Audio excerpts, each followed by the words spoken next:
Chapter 1269. Class 9 Xianhuang Beast. Before, when the two of them were below the mountain, their vision had been obscured, so they could not see the top of the mountain from afar. Now that they had scaled the mountain, everything was clear to them. The peak of the mountain took up a very large expanse of space. It was craggy and filled with ditches, especially in the center. There was a 20-meter deep ditch that was over 1,000 meters wide, and in the center of it lay two extremely large Xianhuang beasts. The two of them were larger than any Xianhuang beast Jian Chen had ever seen. He had come across many Class 7 and 8 Xianhuang beasts in the past, but all of them were several dozen meters long at most. Yet, the two alligator-like Xianhuang beasts in front of him were 1,000 meters long. Even though they lay on the floor, they were 30 meters tall and wide. From afar, they looked like huge bridges. Jian Chen could not sense the presence of the two Xianhuang beasts at all. This was not because they knew how to hide it, but this was a natural phenomena that would occur once their strength reached a certain level. To be able to do that, the two beasts clearly were much more powerful than Jian Chen and Tai Ta. Two Class 9 Xianhuang beasts. Jian Chen's heart sank slightly. Even though he had expected the beast that guarded a 5th grade comprehension tea tree to have reached the level of Saint Emperor, he definitely did not think that there would be two of them. If there was just a single one, he and Tai Ta could still confidently deal with it if they worked together, but it would be a whole different story if there were two. The moment Jian Chen and Tai Ta made it to the top, the two alligator-like Xianhuang beasts opened their eyes at the same time. For large, orange-yellow eyes landed on the two of them. They were bright and filled with a violent thirst for blood. Jian Chen and Tai Ta immediately felt that they had been locked on by a vast presence, as if a huge mountain sat on top of them. They felt their bodies increase in weight as their movements became dulled as well. "Let's go!" Without any hesitation, Jian Chen immediately cried out and leaped off the mountain with Tai Ta. They quickly floated into the distance. Although the mountain peak was spacious, it was not suitable for battle. In order to prevent the ripples of battle from reaching the comprehension tea tree, Jian Chen and Tai Ta could only draw the two Class 9 Xianhuang beasts away. Almost the moment they had leaped off, the two alligator produced weird, ear-piercing cries. They stood up at that moment and became 50 meters tall. They were like mountains. The entire mountain suddenly shook violently while the two alligators followed Jian Chen and Tai Ta, jumping off in pursuit. This region was their territory, so they clearly would not let the two ant-like existences that had intruded escape. Although the two alligators were huge, they were also nimble. They were extremely quick as well, actually quite a bit faster than Jian Chen and Tai Ta. In the blink of an eye, they had caught up to them by quite a bit. Sensing that the alligators were getting closer and closer, Jian Chen immediately used his illusory flash and his speed abruptly exploded. He tore away from the alligator once more with a long streak of afterimages behind him. Mysteries of war, celestial movement. At the same time, Tai Ta used his mysteries of war. He suddenly vanished before reappearing several kilometers away in the next moment. Like teleportation, his figure flickered, and he managed to travel over 20 kilometers away from the alligator. He was much faster than Jian Chen. At this moment, Jian Chen and Tai Ta had already drawn the two alligators several dozen kilometers away. Afterward, they stopped as if they understood each other tacitly and quietly waited for the two beasts to reach them. Jian Chen and Tai Ta did not stand together, but over 10 kilometers away. The two Xianhuang beasts split up as well, each charging toward one target. Clearly, one of the Xianhuang beasts was female while the other was male, but their strength was the same. Suddenly, a bright golden light began to flicker. Tai Ta had drawn his golden axe as he stood there in an awe-inspiring manner. He bathed in the golden light, erect like a war god as powerful battle intent revolved around him. He gave off a feeling that made him seem like he was invincible. Jian Chen also stood with his emperor armament. He stood dead straight as a powerful sword intent radiated from him, surging straight into the sky. He seemed to have become a sword that hovered in the surroundings. Jian Chen dared not to show any carelessness against two Class 9 Xianhuang beasts. He was already ready to use everything he had. At that moment, his consciousness completely fused with his sword intent, as if he had combined with the emperor armament in his hand. Suddenly, he seemed to sense something, but he was unable to grasp it no matter what. It felt like it was concealed by layers of mist, making it hazy and extremely blurry. This is the way of the sword. Jian Chen's heart twitched. He could feel once again that he had touched the first realm of the way of the sword, but to his disappointment, he had never been able to grasp it, perhaps due to the fact that he did not have his fated sword. He always felt like he was lacking something. Jian Chen did not have the time to comprehend the mysteries of the way of the sword in detail. The Class 9 Xianhuang beast had already arrived before him. It opened its mouth and bit at Jian Chen. At the same time, a powerful suction force emerged from its mouth, attempting to suck Jian Chen in. Jian Chen immediately felt his movements slow down in an abnormal way now because of the suction force. However, he was not flustered at all. Chaotic force surged out of him and wrapped around him to resist the suction force. He used the illusory flash to avoid the alligator's mouth and stabbed out as hard as he could at the alligator's head along the way. Ding! With a crisp sound, like the collision of metal, Jian Chen's full-powered attack failed to harm the alligator at all. He even failed to break through the alligator's skin, only leaving behind a faint, white mark. What a tough body! Looks like I can only attack its weakest point. Jian Chen was secretly shocked. The Class 9 Xianhuang beast's flesh had reached an unbelievable level of toughness. His full-powered attack, equal to a Saint King at 7th heavenly layer, could not harm it at all. By the looks of things, probably even a Saint King at great perfection using all his strength could not break through the alligator's skin.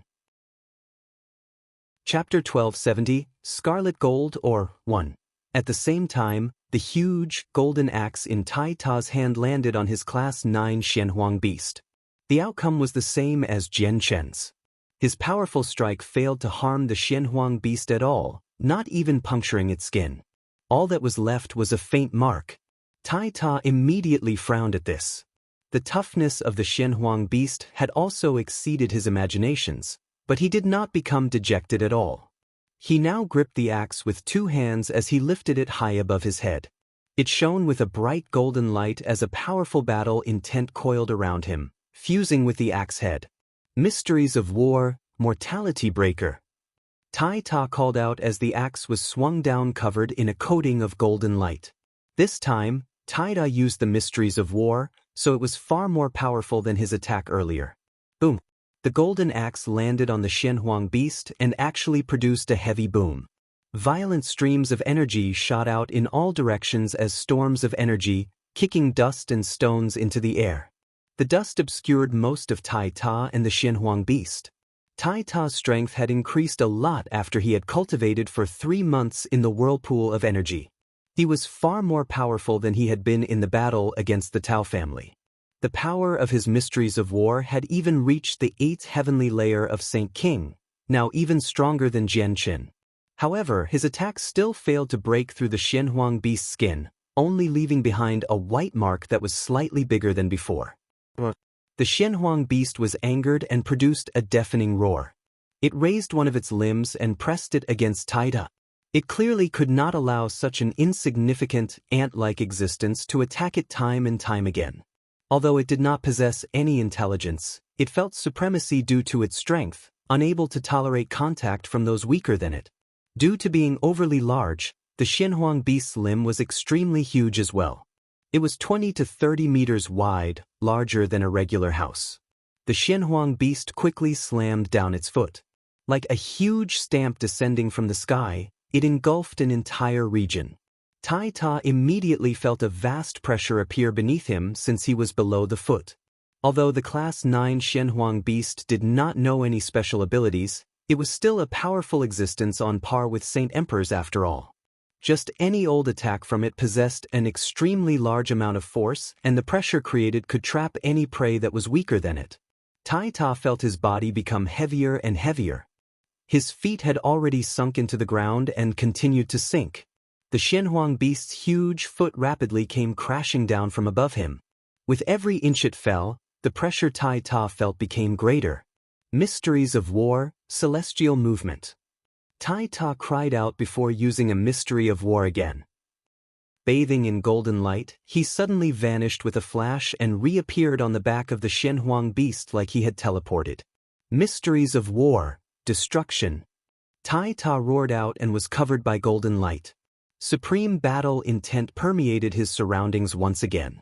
It combined with his axe as invisible energy and strengthened it.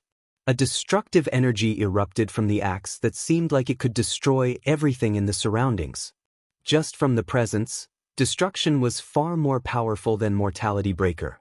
One of them was just a simple but powerful attack, while the other possessed an aura of destruction. It could annihilate anything. When the golden axe struck the back of the Xianhuang beast with its destructive aura, it actually left behind a thin 2-meter-long gash. Tai Ta's destruction could actually puncture the skin of the Xianhuang beast. Although the wound was only an inch deep, not even a tenth of the beast's hide, it was still shocking. The Xianhuang beast violently shook in an attempt to throw Tai Ta off its back. Tai Ta held onto a protrusion on its back, securing himself firmly to the beast's back. He swung his axe with one hand and continued to use destruction on the 2-meter-long gash, causing it to rapidly widen. Once he got through the thick hide of the Xianhuang beast, he would be able to harm it. The Xianhuang beast immediately began to growl angrily and stomp the ground when it saw how it could not shake off the insignificant existence on its back. It created huge ditches one after another in the tough sole as it used its thick and powerful tail to whip at Tai Ta. However, Tai Ta would avoid it using his celestial movement before returning to the same spot to continue deepening the wound.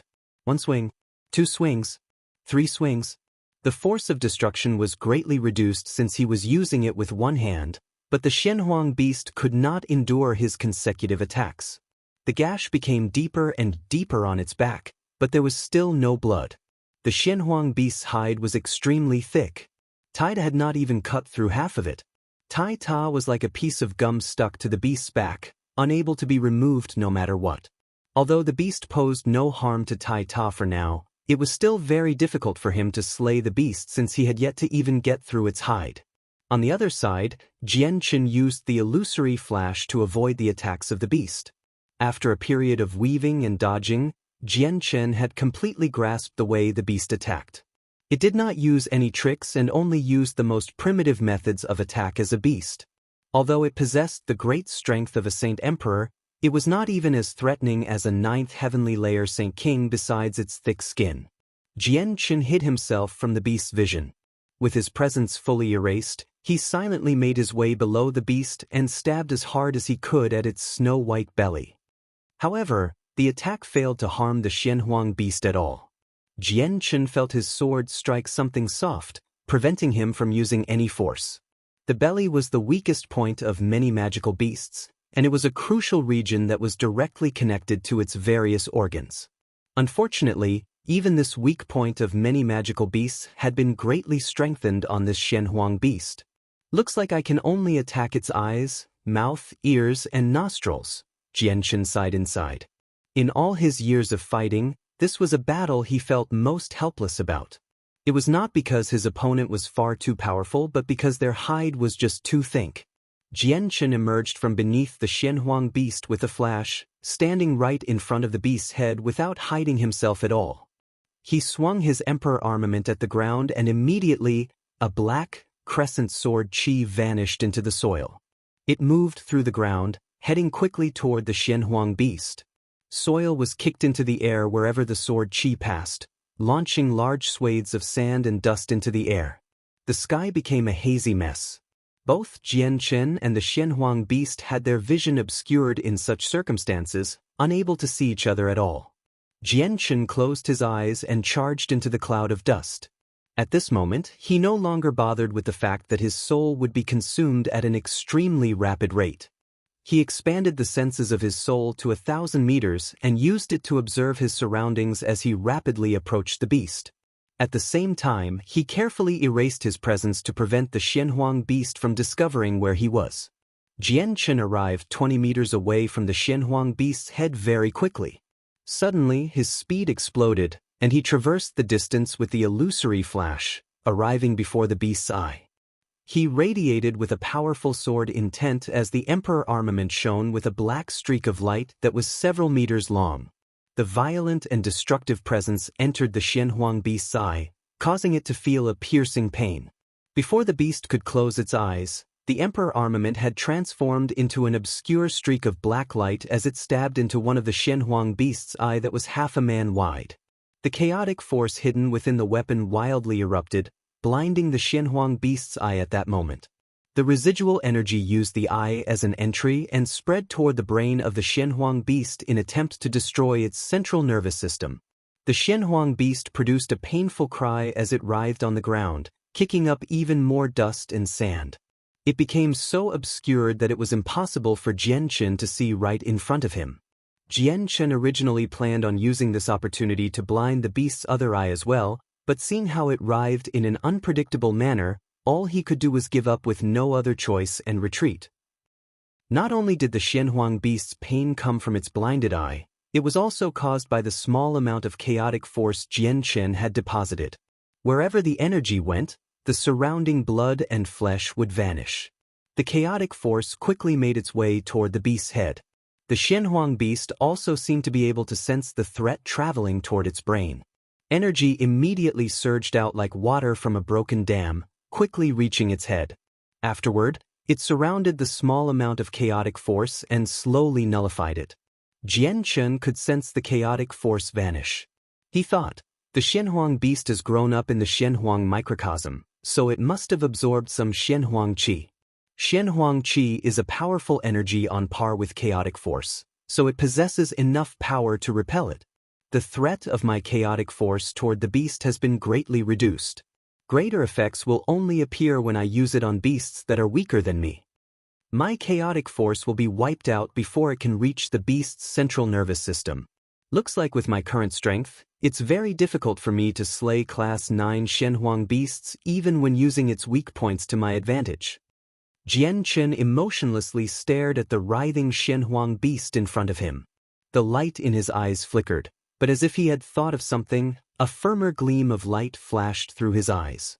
The next moment, the saint artifact flew out from the center of his eyebrows and with a wave of his hand, he removed something from the artifact space. At that moment, an extremely terrifying ripple of energy pervaded the surroundings. The energy ripple was so powerful that even the two Class 9 Xianhuang beasts paused. Chapter 1271, Scarlet Gold or 2. A pinky-sized ball of pure energy hovered in Jianchen's hand. It was the strand of Emperor's power he had obtained from Thisnik back in the Octaterra Divine Hall. It had personally been left in Thisnika's body by the Hall Master of the Serpent God Hall. Jianchen had stored the power in the artifact space since he had obtained it. The artifact spirit had personally watched over it. Jianchen had only taken it out to use it once against Kaiser. After so much time, he had almost forgotten about it, and only now did he remember it. All energies besides Jianchen's chaotic force and Tai Ta's powers suffered restrictions in the Xianhuang microcosm. As soon as it appeared, the strand of Emperor's power quickly began to dissipate. Jianchen knew that he could not leave the Emperor's power out for too long. He looked at the region of dust caused by the writhing alligator and charged in without any hesitation. Using the senses of his soul to observe the surroundings, he immediately headed toward the alligator's head. The alligator seemed to sense that Jianchen now possessed a power great enough to threaten it. It temporarily forgot about the excruciating pain of its eye and began to slowly retreat. At the same time, a clear crack rang through the air as its thick and agile tail quickly whipped toward Jianchen. Jianchen's senses had locked onto the tail's trajectory, allowing him to agilely dodge it. With a flash, he arrived in front of the alligator's head and struck it with the strand of Emperor's power as quickly as he could. In order to prevent the power from being wasted, Jianchen attached a sliver of his soul to the power so that he could control it in crucial moments. The Emperor power shot out extremely quick, targeting the blinded eye of the alligator. The beast wanted to flee, but it was unable to dodge the incoming power due to it being too slow. In the end, the valuable strand of energy struck the eye of the beast with utmost precision. Boom! With a heavy sound, the Emperor's power exploded in the beast's head. The great force caused its head to jolt as bright red and white substances sprayed out from its ears, mouth, nostrils, and eyes. If the emperor's power had struck the body of the beast, it probably would only have left behind some shallow wounds, just like what had happened to Kaiser. However, since it hit the alligator's weakest point, its head exploded, and it suffered fatal damage. Even with its tough body, it could not endure it. The beast's body froze. One of its eyes had been destroyed by the explosion of energy, and its huge body seemed to have become powerless, collapsing on the ground, dead. Jian Chen exhaled as he stood beside the alligator's corpse. He had finally slain a Class 9 Xianhuang beast, but Jian Chen understood extremely well that if it were not for the emperor's power, it would have been extremely difficult to kill it even if he ended up blinding both its eyes. At this moment, a great roar sounded out from afar. Seeing how its companion had died, the alligator fighting Tai Ta immediately charged at Jian Chen with reddened eyes. It did not even pay any attention to Tai Ta on its back. At this moment, Tai Ta managed to get through its hide as well. He immediately hacked his axe at the flesh of the beast. Although its body was very tough, it was nowhere near as strong as its hide. Blood sprayed all over Tai Ta as soon as the axe struck the wound. However, Tai Ta's attack on the wound was no different than scratching an itch to the beast with its 1,000-meter-long body. Tai Ta did not become dejected at all. He had finally broken through the Xianhuang beast's hide after much difficulty. He immediately used the wound to his advantage as his axe shone with a golden glow. He hacked at the wound time and time again, without showing any exhaustion. Jian Chen was the only person present in the beast's eyes right now. It completely ignored Tai Ta, who was constantly hacking away at it on its back, as his attacks were no different from a mosquito's sting. The Xianhuang beast quickly ran toward Jian Chen as a vast presence radiated from it unknowingly. It locked onto Jian Chen, making him face a mountainous pressure. Jian Chen stood where he was, unmoving. He stared at the alligator sternly as he pondered how exactly he should deal with it. He was without the emperor's power now, so the method he had used to deal with the first one would not work. Even if he stabbed its eye and injected chaotic force, it would not achieve the expected outcome. This was because chaotic force became very weak against Xianhuang beasts. Xianhuang beasts possessed Xianhuang qi inside. Even if it was not particularly pure and extremely thin, it was still an energy that stood on equal level with chaotic force. The Xianhuang beast quickly arrived before Jian Chen and opened its gaping mouth to bite him. The 2 rows of sharp teeth shone with an icy cold light. Just looking at them was enough to cause people to shiver. Seeing how the Xianhuang beast wanted to eat him, a gleam of light flashed through Jian Chen's eyes. This time he did not dodge. Instead, he shot into the alligator's mouth, like an arrow, before it could bite him, carefully avoiding its sharp teeth. Before the tongue could get to him, he slid down the Xianhuang beast's gullet and entered its stomach. It was pitch black in the stomach. Jian Chen used his soul to sense the surroundings, understanding the environment he was in. He was covered in stomach acid, which made him feel a burning pain even with his body. However, his third-layer chaotic body was enough to resist the corrosion. Jian Chen did not hesitate as soon as he made it into the stomach. He wielded the emperor armament and swung it at the surroundings, using all he had to destroy the Xianhuang beast from inside out. This time, the Class 9 Xianhuang beast could not just endure the attacks. It was in excruciating pain from the great wounds, which caused it to constantly wail out. Its body writhed violently as well, almost rolling over Tai Ta, who was on its back. Jian Chen's emperor armament shone brightly. With a single stroke, he could destroy all the organs within a range of 4 meters. He advanced through the Xianhuang beast's body, approaching its head. He would chop through all the walls of flesh that blocked his path. But at this moment, Jian Chen felt an invisible force wrap around him. Just when he was about to react, he was bound by the power. It was extremely powerful, such that Jian Chen could not even struggle for the time being. He felt his vision brighten as he was vomited out by the alligator. After learning from what had happened earlier, the Xianhuang beast clearly was not bold enough to open its mouth again. After spitting out Jian Chen, it kept its mouth tightly.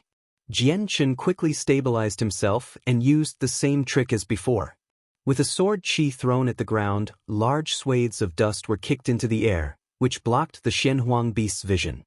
He erased his presence as he silently made his way in front of the Xianhuang beast, stabbing one of its eyes with lightning-like speed. The Xianhuang beast could not help but wail from the pain. It opened its mouth, and Jian Qin used the opportunity to enter the beast's body again. Without stopping at all, he continued to use the Emperor armament to carve out a path by removing all the obstacles in his way, quickly approaching the beast's brain. At this moment, Jian Qin could feel the invisible force wrap around him once again. He had already arrived in the head of the beast, so he shot a sword chi ahead of him without any second thought, targeting central nervous system. Immediately, a small portion of the beast's central nervous system was destroyed by Jian Qin's sword chi. Although it did not die, it suffered fatal damage. Painfully tearing at the sky, it swayed and almost collapsed on the ground. It had lost control over the force it had condensed in its head to deal with Jian Qin, causing it to disperse. Jian Qin knew this was a rare opportunity, so he abruptly increased his speed. He arrived before the central nervous system as fast as he could and quickly swung out with his Emperor armament. He created a densely packed net of attacks from this stroke, completely and utterly destroying the beast's central nervous system. Boom! With its destruction, the Xianhuang beast could not resist death no matter how vigorous its life force was. It finally collapsed on the group heavily. Sensing the life drain away from the Xianhuang beast, Tai Ta stopped his pointless hacking. He stared at the huge corpse on the ground and was clearly stunned. He then leaped off its body. He chuckled, "Jian Qin's still the powerful one. Just when I got through its hide, you already killed it." Spurt! The Xianhuang beast's eye suddenly exploded, and Jian Qin charged out of the socket, covered in various liquids and appearing to be in a horrible shape. He threw the bloody energy crystal in his hand at Tai Ta and said, "Tai Ta, that's yours. It's equivalent to a Class 9 monster core, so it should be able to increase your strength by quite a bit." Tai Ta caught the thumb-sized crystal and seriously replied, "Jian Qin, you killed both of these Xianhuang beasts, so this should belong to you. I don't want it." With that, he was about to throw the crystal back at Jian Qin. Jian Qin raised his hand to stop Tai Ta. He said, "The Xianhuang beasts will be coming across will become stronger and stronger. There will definitely be even more Class 9 Xianhuang beasts waiting for us later on, and possibly even those that have surpassed Class 9, ones that have surpassed Saint Emperor. We won't be able to get very far with just our current strength, so we need to become stronger as fast as possible. Only when we are stronger can we slay more Class 9 Xianhuang beasts." Jian Qin made up his mind then and there. After he collected the 5th grade comprehension tea leaves and the flame cloud fruit, he would immediately enter seclusion to break through to the 4th layer. He did not mind even if it did take up some of the precious remaining time. He understood that there would be even more valuable heavenly resources of higher grades later on, and that probably all of the beasts that guarded them would be Class 9 or peak existences among Class 9. With just his current strength, he could not make it far at all. Only by increasing his strength could he travel further and collect even more things. Tai Ta found what Jian Qin had said to be reasonable. He did not continue to insist after realizing that, accepting the Class 9 energy crystal. Afterward, Jian Qin removed an energy crystal of similar size from the other Xianhuang beast and stored it in his space ring. He also moved the 2 corpses into the artifact before using some first-grade spring water to wash his body. He changed into a new set of clothes before returning to the region where the 2 Class 9 Xianhuang beasts had lived. Scarlet gold that scarlet gold Oregon Master, we found another material for forging the azulate swords. Before Jian Qin could collect the tea leaves, the azulate sword spirits called out in joy right when he made it to the top of the mountain. Jian Qin glanced over. In the pit where the 2 alligators had dwelled stood a golden piece of rock half a man tall, glistening like gold. Jian Qin beamed in joy. He immediately ignored the comprehension tea tree and ran toward the rock. Although the tea leaves were valuable, they were not more valuable than a material to forge the azulate swords in Jian Qin's eyes. This was because he yearned for a sword that truly suited him from the bottom of his heart. At the same time, he needed to have a fated sword to comprehend the 5 realms of the way of the sword, when he would truly begin his cultivation of the sword. Chapter 1272, Secluded cultivation Jianchen stored the scarlet gold ore away in his space ring like it was a supreme treasure before sucking in a deep breath, slowly calming himself down. He was getting closer and closer to the day he could forge the swords. All he lacked now was the Een Hell Stone, which was among the most valuable materials to forge the swords. Afterward, Jianchen made his way to the comprehension tree. The tree was the same size as the ones he had come across before, but each leaf possessed an even heavier presence of ways. This 5th grade of the immortal tier comprehension tea tree was more valuable than the 3 first-grade trees he had come across before. Jianchen pulled out a crude wooden box from the artifact space before carefully snapping off 2 twigs from the tree. He used them as chopsticks and began to collect every single leaf. After collecting all 81 tea leaves, Jianchen arrived by the cliff. He carefully made his way down along the slippery cliff face before finally arriving beside the flame cloud fruit tree.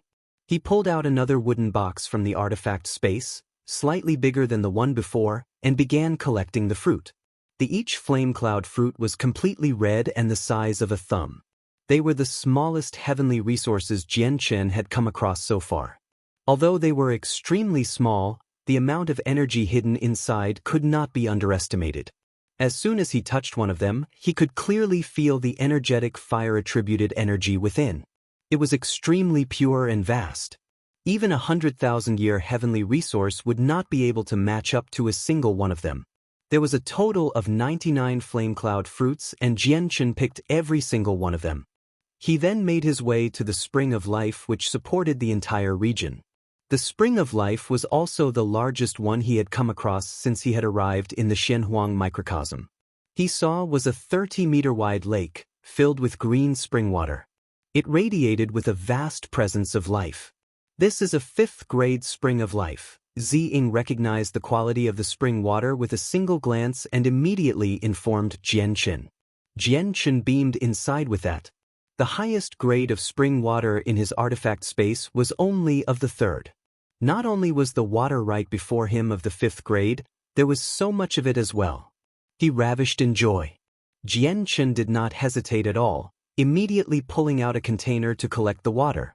In the end, he collected half of all the water just like before and found a head-sized ball of essence in the center. It was also of the 5th grade. Afterward, Jianchen looked around the top of the mountain before leaving after not finding anything else. He then looked around the area around the mountain, searching the entire place. Not only would it wreak havoc on the body if it managed to hide itself, it would also bring great problems to one's cultivation in the future, which might even result in death by implosion if they were severe. As a result, all the people of the Tianyuan continent needed to consolidate their strength after absorbing a certain amount of energy from the monster cores as well as purge the violent factors within them. This process would take quite some time. The reason why Jianchen could ignore this violent factor in monster cores was all because of the azulate sword spirits. They allowed Jianchen to absorb the energy without any worry whatsoever. Yet, the energy crystals from the Xianhuang beasts lacked this violence that monster cores had, so even if the people of the Tianyuan continent continuously absorbed the energy, it would not leave any future problems. Jianchen immediately rejoiced after understanding this. He thought of his friends and family. All he needed was to bring back plenty of these energy crystals, and they could rapidly strengthen themselves. Once I break through to the 4th layer, I'll definitely hunt more Xianhuang beasts and collect even more energy crystals. Jianchen secretly made up his mind. When he had entered the Xianhuang microcosm before, he had originally planned to leave immediately after he had collected the materials for the sea goddess.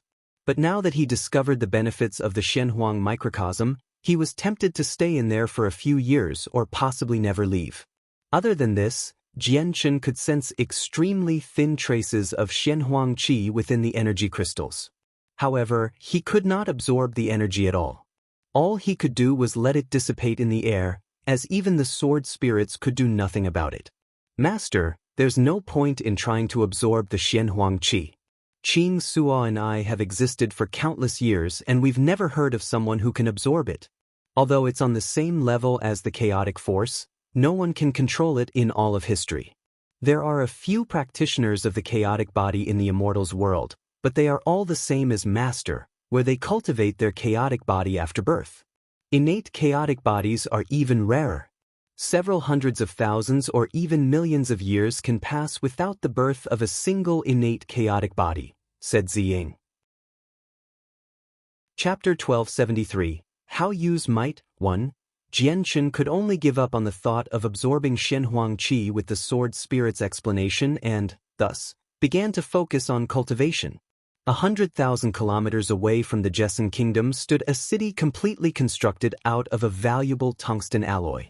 The city was not one of the 7 capital cities, but it was great enough to stand on equal ground with them on the Tianyuan continent.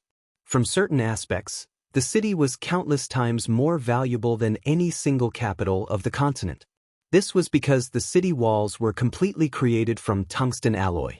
Tungsten alloy was an extremely valuable metal on the continent. It was extremely tough and was equivalent to 10 times its weight in purple coins.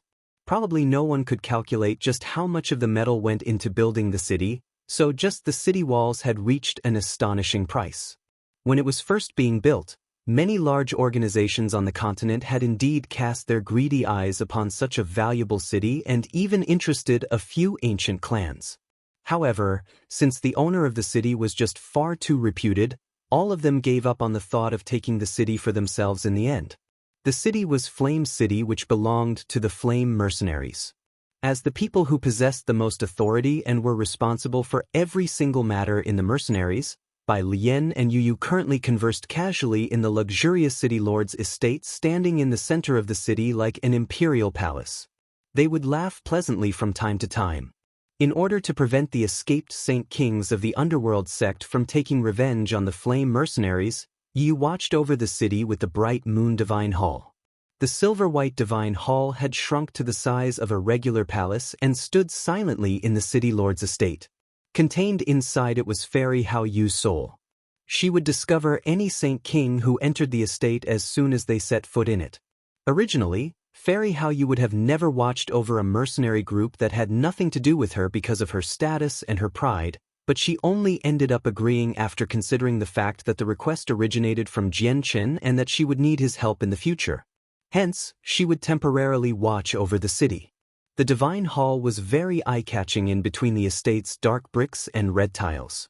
Even during the day, the clear moonlight from the divine hall could still be seen. 1,000 meters around the divine hall had also become a forbidden zone, where both the patrolling guards and the upper echelon of the mercenaries could not set foot. At this moment, the space above Flame's city violently began to distort. A while later, a space gate quickly formed and many Saint Kings emerged from it. They stared at the city beneath them. They were the 9 Saint Kings that had hurried over from Mercenary City.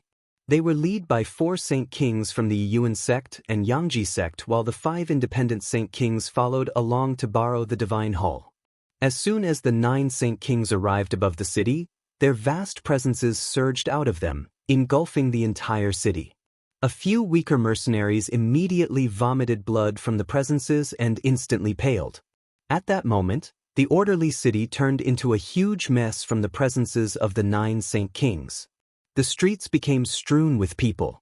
Although they were not dead, all of them had become heavily injured from the vast presences.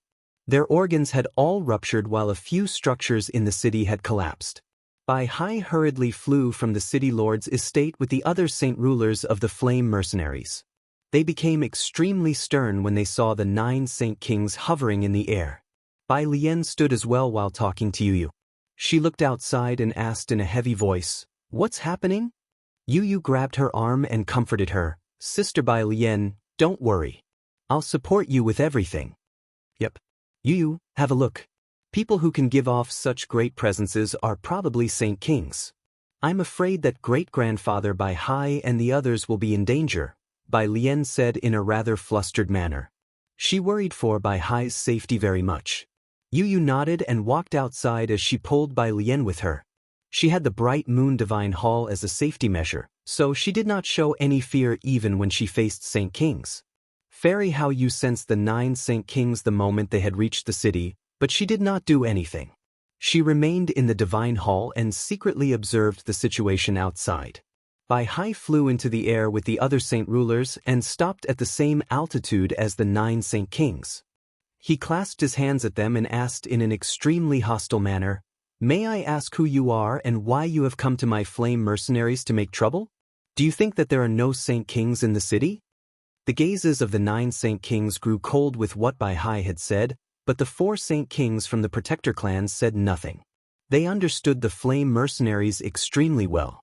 Although it was not powerful overall, they possessed a captain who even protector clans did not dare to offend. They could put the saint rulers in their place, but they dared not to harm them easily. Not to mention, the person right before them was Jian Chen's great-grandfather. They could not guarantee that Jian Chen would not go to their protector clans and cause trouble with the 3 magical beasts in his wrath if they touched him. However, just because the saint kings from the Yuan and Yangji sects dared not to touch Bai Hai did not mean that the 5 other independent saint kings would not do the same. They did not understand the flame mercenaries, so with their prideful nature, they were very displeased by how a mere saint ruler had not only failed to greet them politely and had even questioned them in hostility. Immediately, a short, 4th heavenly layer old man took a step and immediately used his presence to press on to Bai Hai. He sneered, "So what if you have saint kings? You're just a mere saint ruler and you dare to speak so rudely to the 9 of us? I can kill you, and even if you have a saint king present, they'll need to apologize to the 9 of us."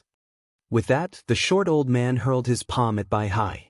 He had used his abilities as a saint king with his palm strike. With a surge of energy, the space in front froze and forcibly immobilized Bai Hai. However, what he failed to notice was that Bai Hai was clenching a rock in his right hand when he had arrived. The rock was one of the 3 flaming jadites the president of the Radiant Saint Master Union had gifted Jianqin, and it had already been fully charged with energy by Rue Jin. It could deal an attack from a saint king at great perfection. Bai Hai knew that the people had not come with good intentions and that there were 9 saint kings in total, so he had secretly prepared a flaming jadite in his hand just in case. The moment the short old man attacked Bai Hai used a silver of saint force within him to activate the rock. Immediately, an extremely violent ripple of energy emerged from the flaming jadite, instantaneously breaking through the frozen space. Bai Hai regained his freedom, so with a wave of his hand, he threw the flaming jadite. Chapter 1274. How Use Might 2. The flaming jadite shone with a piercing light as it shot toward the short old man with an extremely great energy.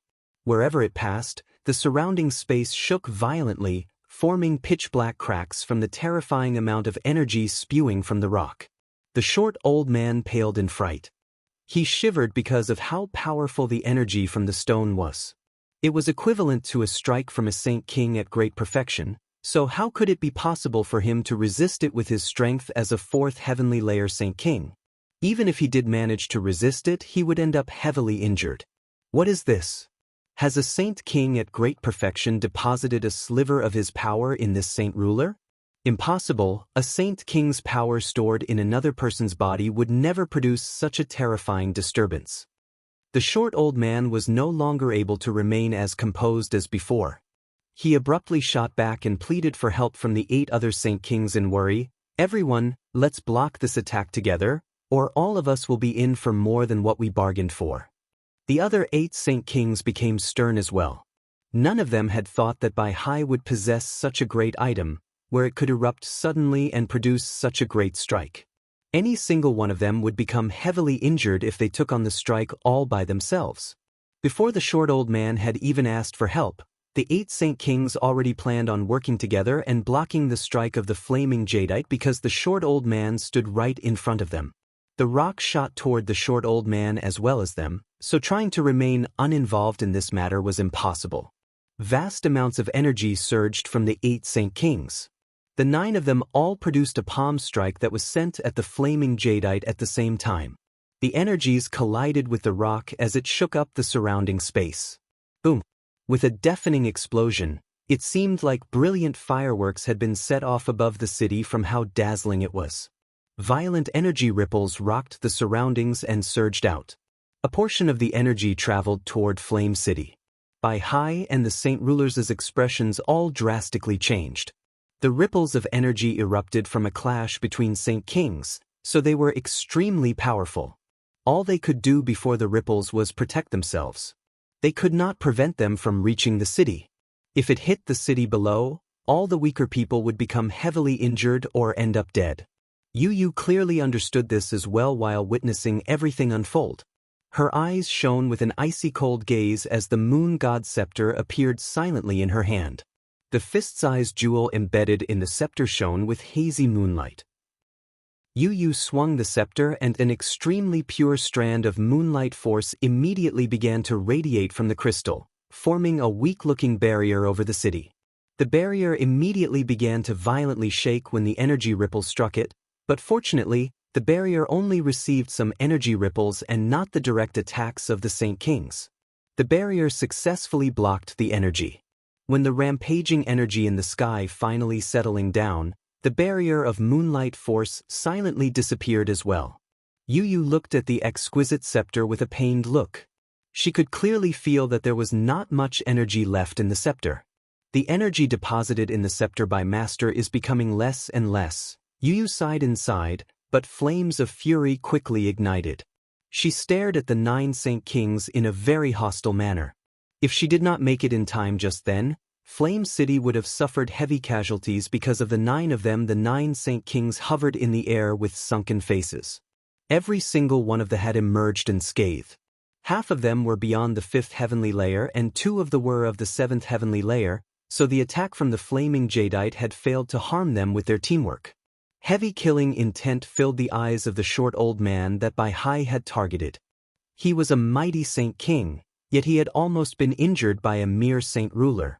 Even though he had no idea what the Saint Ruler had used to deal such a shocking and terrifying attack, he still found it to be a permanent disgrace to his name. Very good. I never thought that after spending over 1,000 years as a hermit, there would actually be a few more people who aren't afraid of dying on the Tianyuan continent. You're a mere Saint Ruler, yet you dare to look down on Saint Kings? Just this will result in irreconcilable consequences. Kid, I don't care who's behind you. I'm killing you for sure today, said the short old man with a heavy tone. He had thought that Bai Hai would definitely have quite a powerful Saint King supporting him since he could produce something as terrifying as the flaming jadeite, but he had come this time in the glorious name of saving the continent. The Protector clans and Mercenary City were not the only ones who stood on his side. All the Saint Kings of the Tianyuan continent did. He obviously felt no fear at all. Don't you dare! If you even touch great-grandfather Bai Hai, none of the 9 of you will be leaving Flame City today. A cold voice rang out from below as soon as the short old man finished speaking. Yu Yu was enveloped by a layer of clear moonlight force as she quickly flew over from the city lord's estate. At the same time, the bright moon divine hall rose up and hovered above her. Yu Yu's threat immediately caused the 9 Saint Kings' gazes to grow cold. They all became utterly furious.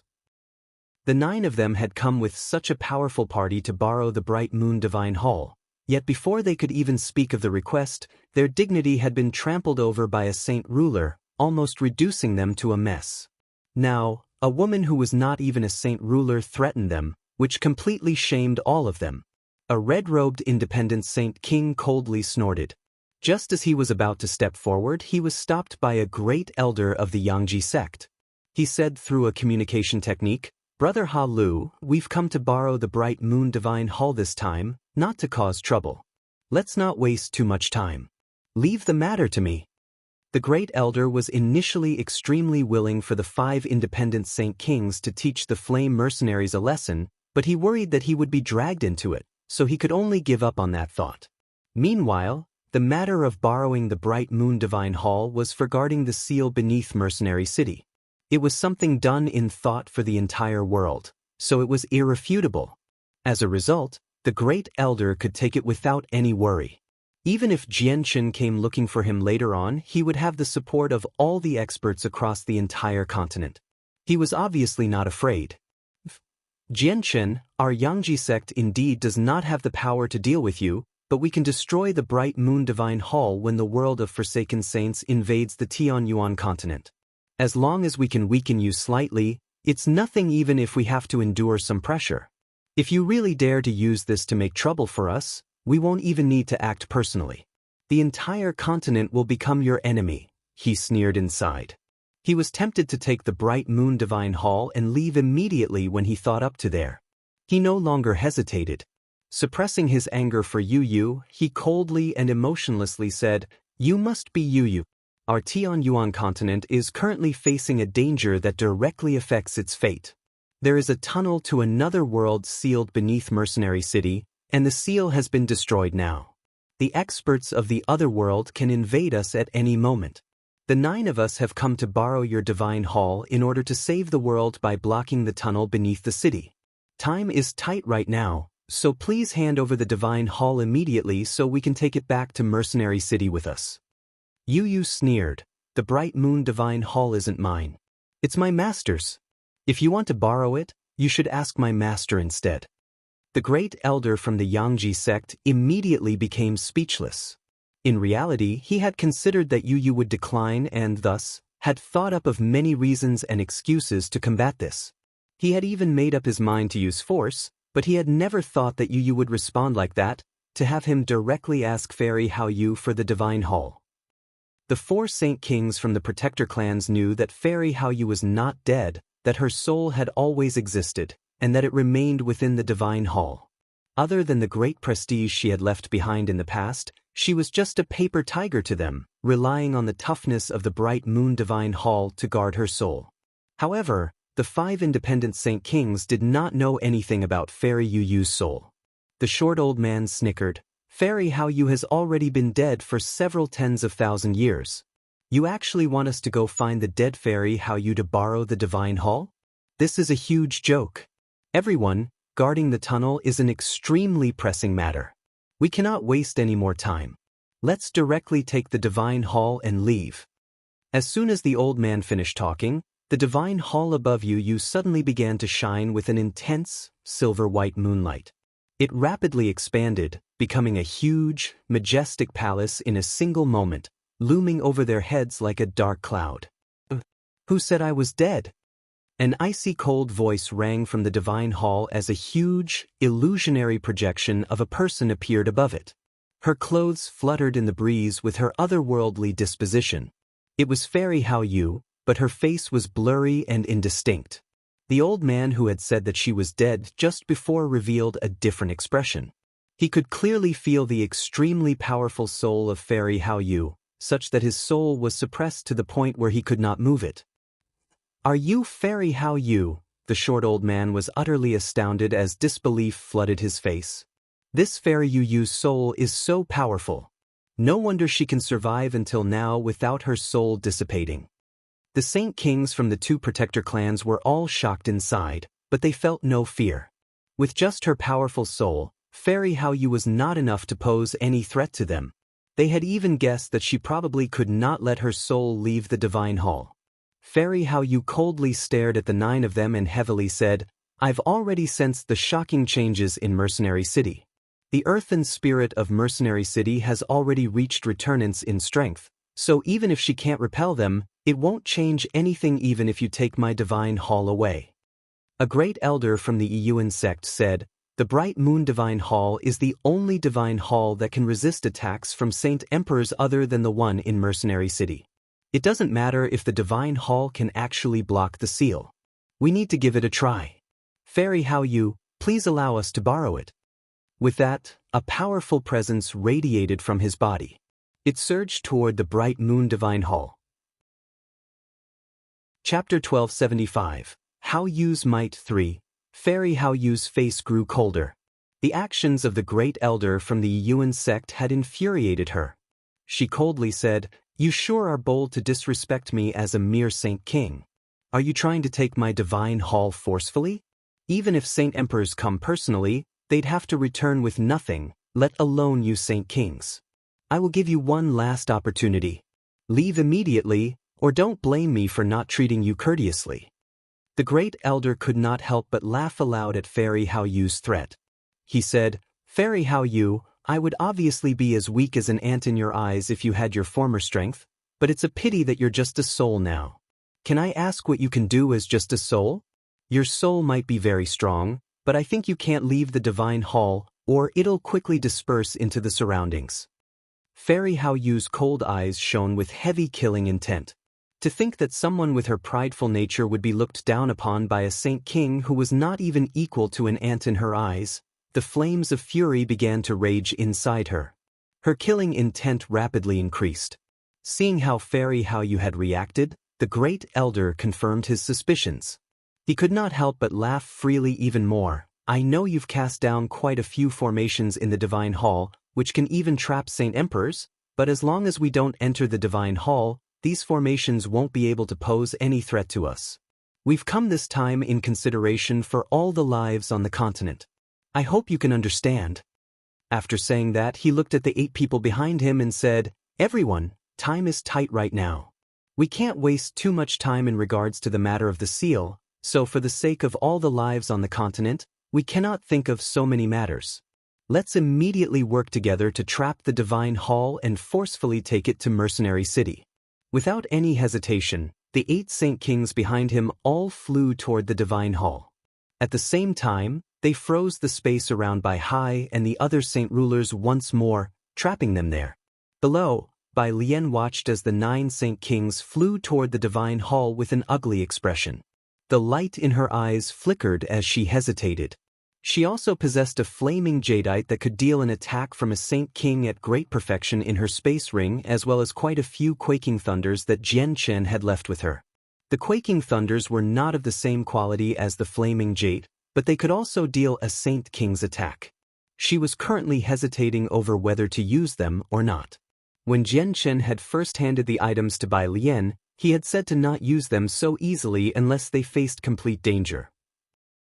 However, Bai Lian also understood that in the current situation, even if she used her flaming jadeite and all her quaking thunders, it would not necessarily be enough to deal with the 9 Saint Kings.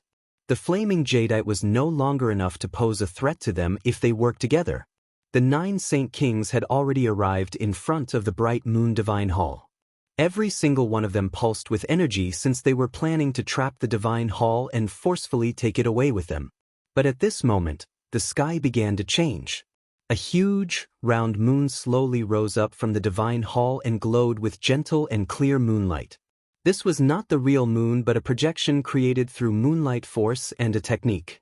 Since you all want to die, allow me to assist you. I might just be a soul now, but I'm still not someone that a few ants can trample over. Fairy Hao Yu's voice rang out from the Divine Hall. Her figure vanished, having completely disappeared into the Divine Hall. The 9 Saint Kings revealed different expressions. They discovered that they had been trapped by an invisible force when the moon rose from the Divine Hall. It was not through the abilities of a Saint King nor through the abilities of a Saint Emperor. It used a method that they did not understand. They had even lost control over the vast energy within them. What's this? God damn it, she's clearly just a soul now, so how can she trap us? Even if she was once a peak Saint Emperor, it's impossible for her to do something like this. The 4 great elders were greatly shocked inside. Only now did they realize that Fairy Hao Yu was not as simple as they had thought. Peak Saint Emperors had appeared in the Protector clans before, but according to ancient records, they would not be able to use such powerful abilities after they lost their bodies and has been reduced to a soul. Fairy Hao Yu, what did you do to us? An independent Saint King bellowed at the Bright Moon Divine Hall. His voice was forceful, but it clearly lacked confidence. He was unable to determine what the force was even with his knowledge and experience. Don't get flustered, everyone. She's probably used some ancient secret technique, but using this must be extremely exhaustive for her. She definitely can't last for long, said a great elder of the Yangji sect. He tried to control all his energy within him to break free from the mysterious force that trapped him, but he was unable to utilize anything no matter how hard he tried. At this moment, their expressions took a drastic turn for the worse. They paled in that instant as shock filled their eyes. They could actually feel their energy uncontrollably drift out of their bodies before being absorbed by the Divine Hall. Oh no, Fairy Hao Yu's currently absorbing our energy, an independent Saint King cried out while strewn between shock and anger. The 8 other Saint Kings were completely shocked as well. They had discovered that they could only watch helplessly as their energy was siphoned away by the Divine Hall. Let alone stopping the process, they did not even have the ability to flee. This was an extremely terrifying matter to them, because once all their energy was drained away, their strength would become severely limited. Fairy Hao Yu, stop. Stop. Fairy Hao Yu, stop. You're becoming an enemy of the continent by doing this. Fairy Hao Yu, please show mercy. The Tianyuan continent is about to face a huge disaster, so we should all work together and use everything we have to fend off the world of forsaken saints. We shouldn't be going at each other's lives here. At that moment, all 9 of them had become absolutely frantic. They no longer possessed their haughtiness as they all pleaded. Their voices became much gentler. Didn't you just say before that I can't do anything to you as a soul? Do you really think that you can act as you wish on the Tianyuan continent with your strength as Saint Kings and that no one will stop you? I'll show you that I can kill you easily even if I'm just a soul now. Fairy Hao Yu's icy cold voice rang from the divine hall. It was filled with killing intent. Fairy Hao Yu, please stay your hand. Our protector Yuan sect with show immense gratitude, a great elder from the Yun sect pleaded, but he failed to sense that the wrinkles on his face were rapidly increasing. He was currently aging at an unbelievable rate. You want to deter me just by using the name of a protector clan? What a joke. What do you think the protector clans are on the Tianyuan continent are? If I had my body, I could wipe you out with a flick of my finger. I already gave you a chance before, but you were seeking death yourselves. It's no longer my fault. The 9 of you will be the first group of people who die from the formations of the Divine Hall after it's been created. This formation is called lunar years. Fairy Hao Yu coldly replied. Lunar years. The Saint Kings became a little confused after learning the name. They understood what a lunar year was extremely well.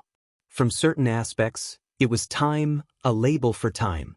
However, they did not understand why she had named the formation lunar years. Arg. No. Impossible, impossible. Suddenly, an independent Saint King cried out. He stared at the 8 other Saint Kings in disbelief as shock filled his eyes. He had just witnessed something too unrealistic to be true. The 8 Saint Kings all looked at him and all of their eyes narrowed. They became filled with disbelief as well, because they had all discovered that the other Saint Kings had become extraordinarily old in just such a short amount of time, and their age was increasing at a visible rate. Our life force is rapidly being drained away. Impossible, this is impossible. This isn't an ability that a Saint Emperor can possess. Even Origin Realm experts can't do something so great, a Saint King cried out in shock. His face became sheet white and completely drained of blood. Lunar years. Lunar years. This is the passage of lunar years, the passage of time. No wonder this formation has this name, a Saint King mumbled in dejection. He was ashen and understood that he probably could not escape from this disaster today. None of them possessed the power to stop the formation from leeching away their life force. At this moment, a 7th heavenly layer independent Saint King's eyes became glassy. His entire body shriveled up, having been reduced to a bag of bones. His soul had already been extinguished. He was the oldest member in the ground and did not have much time left anyway. It had all been drained away in that short moment, becoming the first Saint King to die to Fairy Hao Yu's formation. The hair of the 8 other people grayed as their wrinkles bundled up. Their bodies shriveled at a visible rate. Just earlier, some of them were young men who seemed to be in their prime, yet they had become old now, having been eroded away by time. All the people in Flame City watched from below, as if the most wondrous thing had happened in the world. The glorious Saint Kings just before had actually all become crippled by age. The disparity between before and now was so great that many of them had failed to return to their senses. Even Yu Bai Hai and the other saint rulers were the same. Bang! Suddenly, a muffled sound rang through the air as one of the Saint Kings from the Yangji sect exploded into a mist of blood. He paid a self-cannibalizing price to use a secret technique in order to flee, turning into a red streak of light that rapidly ran away. Virtually at the same time, the 3 other Saint Kings from Protector clans had used the same secret techniques as well. They paid an extremely heavy price, leaving behind the 4 independent Saint Kings in the end. It was not because the independent Saint Kings did not have any abilities to flee, but the abilities they possessed could not compare to what the Protector clans possessed. What they knew was not enough to break free from the formation. I never thought you would know this secret technique. It's one of the more commonly seen escape techniques in the Saints world. I didn't think that you'd actually flee while I was slightly negligent. However, you underestimate the formation far too much. Do you really think that you can escape death just by fleeing like that? Fairy How You mumbled to herself in the bright moon divine hall as scorn flickered through her eyes. Chapter 1276. The borrowing of Emperor armaments. Other than the 4 great elders from the Protector clans who knew fleeing secret techniques, the other 5 independent Saint Kings died in Flame City after their life force had been drained away. Hao Yu was not a merciful person. Even after the Saint Kings plead time and time again, she still killed them. Everyone in the city had become shocked by what had happened above. The Flame Mercenaries had demonstrated great strength once again, causing all the members of the mercenaries to become extremely excited after witnessing such a scene. Their blood started to boil. Originally, they had thought that their captain was extraordinary enough, but now, Fairy How You seemed to become even more extraordinary than him. She had managed to kill off these glorious Saint Kings in just a short moment. After ending the lives of the independent Saint Kings, the bright moon divine hall returned to how it had been before. The huge moon hovering above slowly disappeared, and even the structure itself shrank back to the size of an ordinary palace. It descended into the city lord's estate once again, standing silently like a novel princess. Yu Yu worried about Fairy How Yu's current condition, so she entered the divine hall as soon as possible. Bai Lian became busy as well as she passed down various orders. The vast presences from the 9 Saint Kings had reduced the city into a mess, resulting in countless injured people. There were many things she needed to do to cope with the aftermath. Meanwhile, the space rings of the 5 independent Saint Kings ended up with Bai Lian. Vice City Lord, we might as well hang the corpses of the 5 Saint Kings on the city walls to demonstrate the might of our flame mercenaries. At the same time, we can send out a warning to all the various forces on the Tianyuan continent to tell them that even when our captain is not present, we're still not to be trifled with, a middle-aged man said to Bai Lian. He spoke extremely politely. He was also one of the people who managed the mercenaries. Bai Lian shook her head. They're still Saint Kings. We should get people to bury them instead to help them retain some dignity. Yes, Vice City Lord. The middle-aged man replied politely before immediately ordering a group of people to carry the 5 corpses out of the city to find a suitable place to be buried. Fairy How Yu's illusionary figure sat on a piece of jade in the divine hall. The piece of jade gave off pure and clear moonlight force. It was no simple piece of jade since it had originated from the moon. Yu Yu asked about her in concern from right in front. Master, are you fine? Fairy How Yu faintly smiled and said, My dear disciple, you don't need to worry about your master. I may just be a soul now, but I'm not as weak as you've imagined. I've cast down many formations both inside and outside the divine hall. These formations are far more powerful than what the people of the Tianyuan continent can even imagine. Their strength may be restricted by the limited materials, but they can easily block attacks from Saint Emperors. The lunar years is one of them. It's just that using these formations takes up quite a lot of energy. Although this can be replenished by absorbing the energies of others, it still can't make up for when whole formations get used up.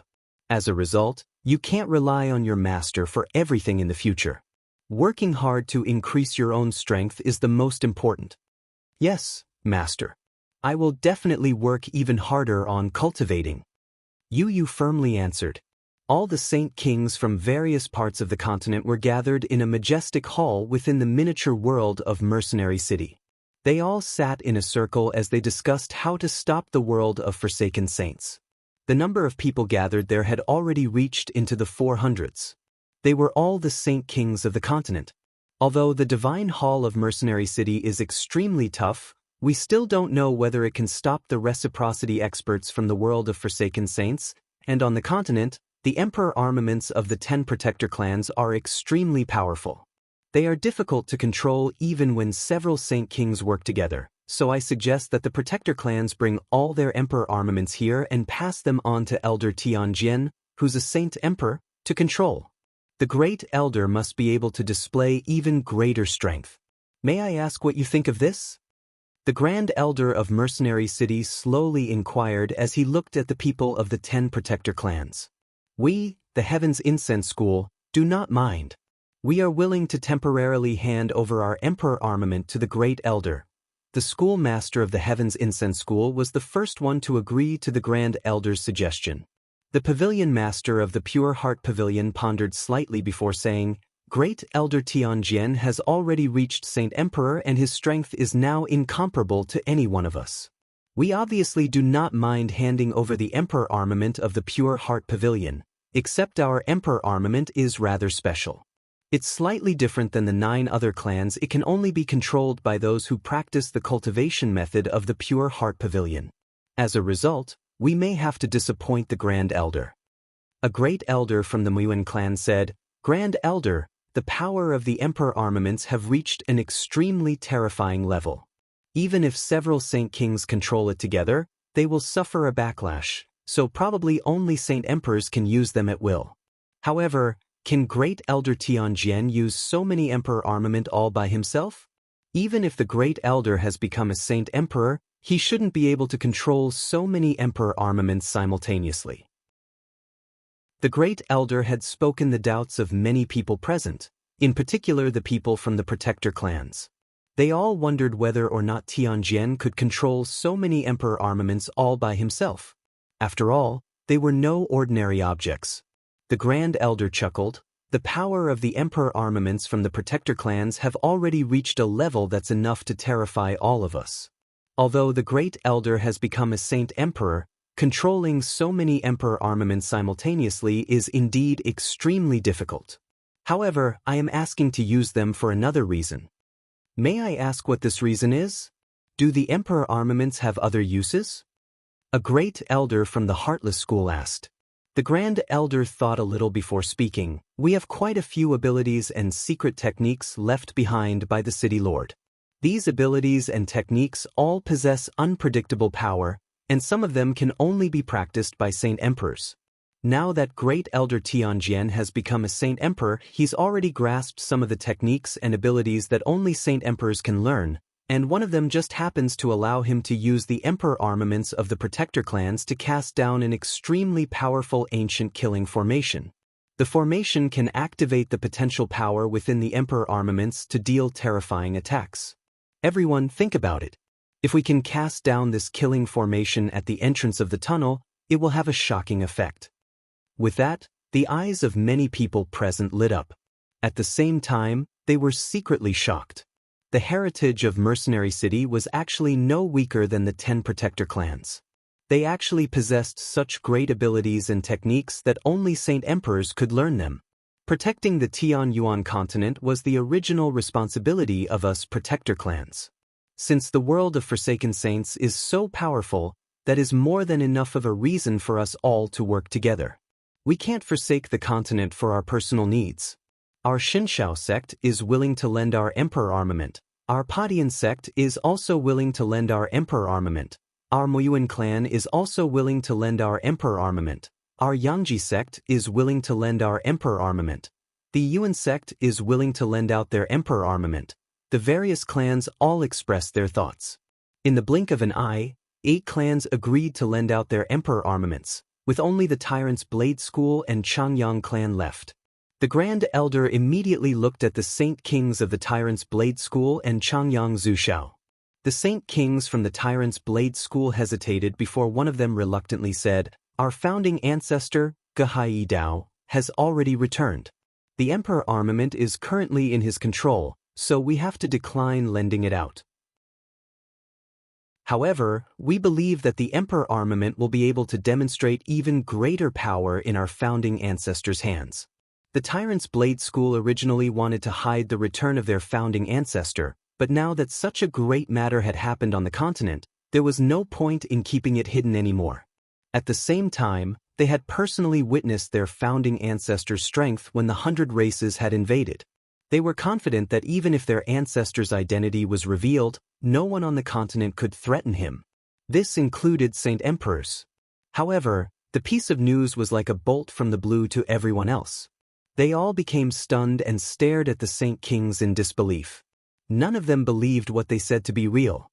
What did you say? Your founding ancestor has returned? Xingfeng, what are you blabbering about? A Saint King who was on good terms with the tyrant's blade school replied in shock. He looked at Xingfeng weirdly. Xingfeng also knew that it was very difficult for everyone to believe what he had said. However, he did not explain any further. He nonchalantly answered with, "It doesn't matter if you believe me or not, but we're not going to be lending out our emperor armament." Many people became confused as soon as they heard what he said. None of them believed that Xingfeng was telling the truth and that this was just an excuse to avoid lending out the emperor armament. Even though the excuse was extremely exaggerated to such a level that it was unbelievable, no one delved on the matter. After all, the emperor armament belonged to the tyrant's blade school. If they were unwilling, the rest of them could not force them. The Grand Elder then looked at Changyang Zushao. Among the 10 protector clans, there was only the Changyang clan left to express their thoughts. Chapter 1277. The Changyang clan breaks free. Changyang Zushao raised an eyebrow and nonchalantly said, "Our Zhu branch has broken away from the protector clan. We no longer have anything to do with the protector clan. Yun Xiao and I obviously haven't come as representatives of the Changyang protector clan. There's no need for the Grand Elder to ask us members of the Zhu branch about borrowing the emperor armament." Everyone present was greatly surprised by what Changyang Zushao had said. Many of them showed disbelief. Many of the Saint Kings had a certain understanding of the Changyang clan of the 10 protector clans. It was divided into the Zhu, Yuan, and Qing branches, and in the countless years it had existed, the 3 branches had always been on good terms. Even if a few disagreements arose every now and then, it would not threaten the stability of the clan. Yet now, Changyang Zushao had actually said that the Zhu branch had left the protector clan and that they no longer had anything to do with the protector clan. Many found this difficult to believe. Changyang Zushao, is that true? Has your Zhu branch really left the protector clan? The Grand Elder asked sternly. This was something significant. Changyang Zushao, you can't be joking, right? The 3 branches have been on good terms for over 1,000,000 years. Since ancient times, all 3 branches have acted in unison, so why have you completely fallen out now all of a sudden? A ruddy old man sitting beside Changyang Zushao asked. He was a great elder from the Muyuan clan and was on rather good terms with Changyang Zushao. At this moment, everyone present turned their gazes to Changyang Zushao and Changyang Zhu Yunxiao. The Saint Kings from the Yuan sect and Yangji sect were particularly eager to hear the whole story as they rejoiced inside. They were extremely willing to see the Changyang clan be ripped apart, resulting in a great decrease in strength. Changyang Zushao remained expressionless. This matter had hurt him very much, so he heavily replied, "How can I be joking about something so significant? I am obviously telling the truth.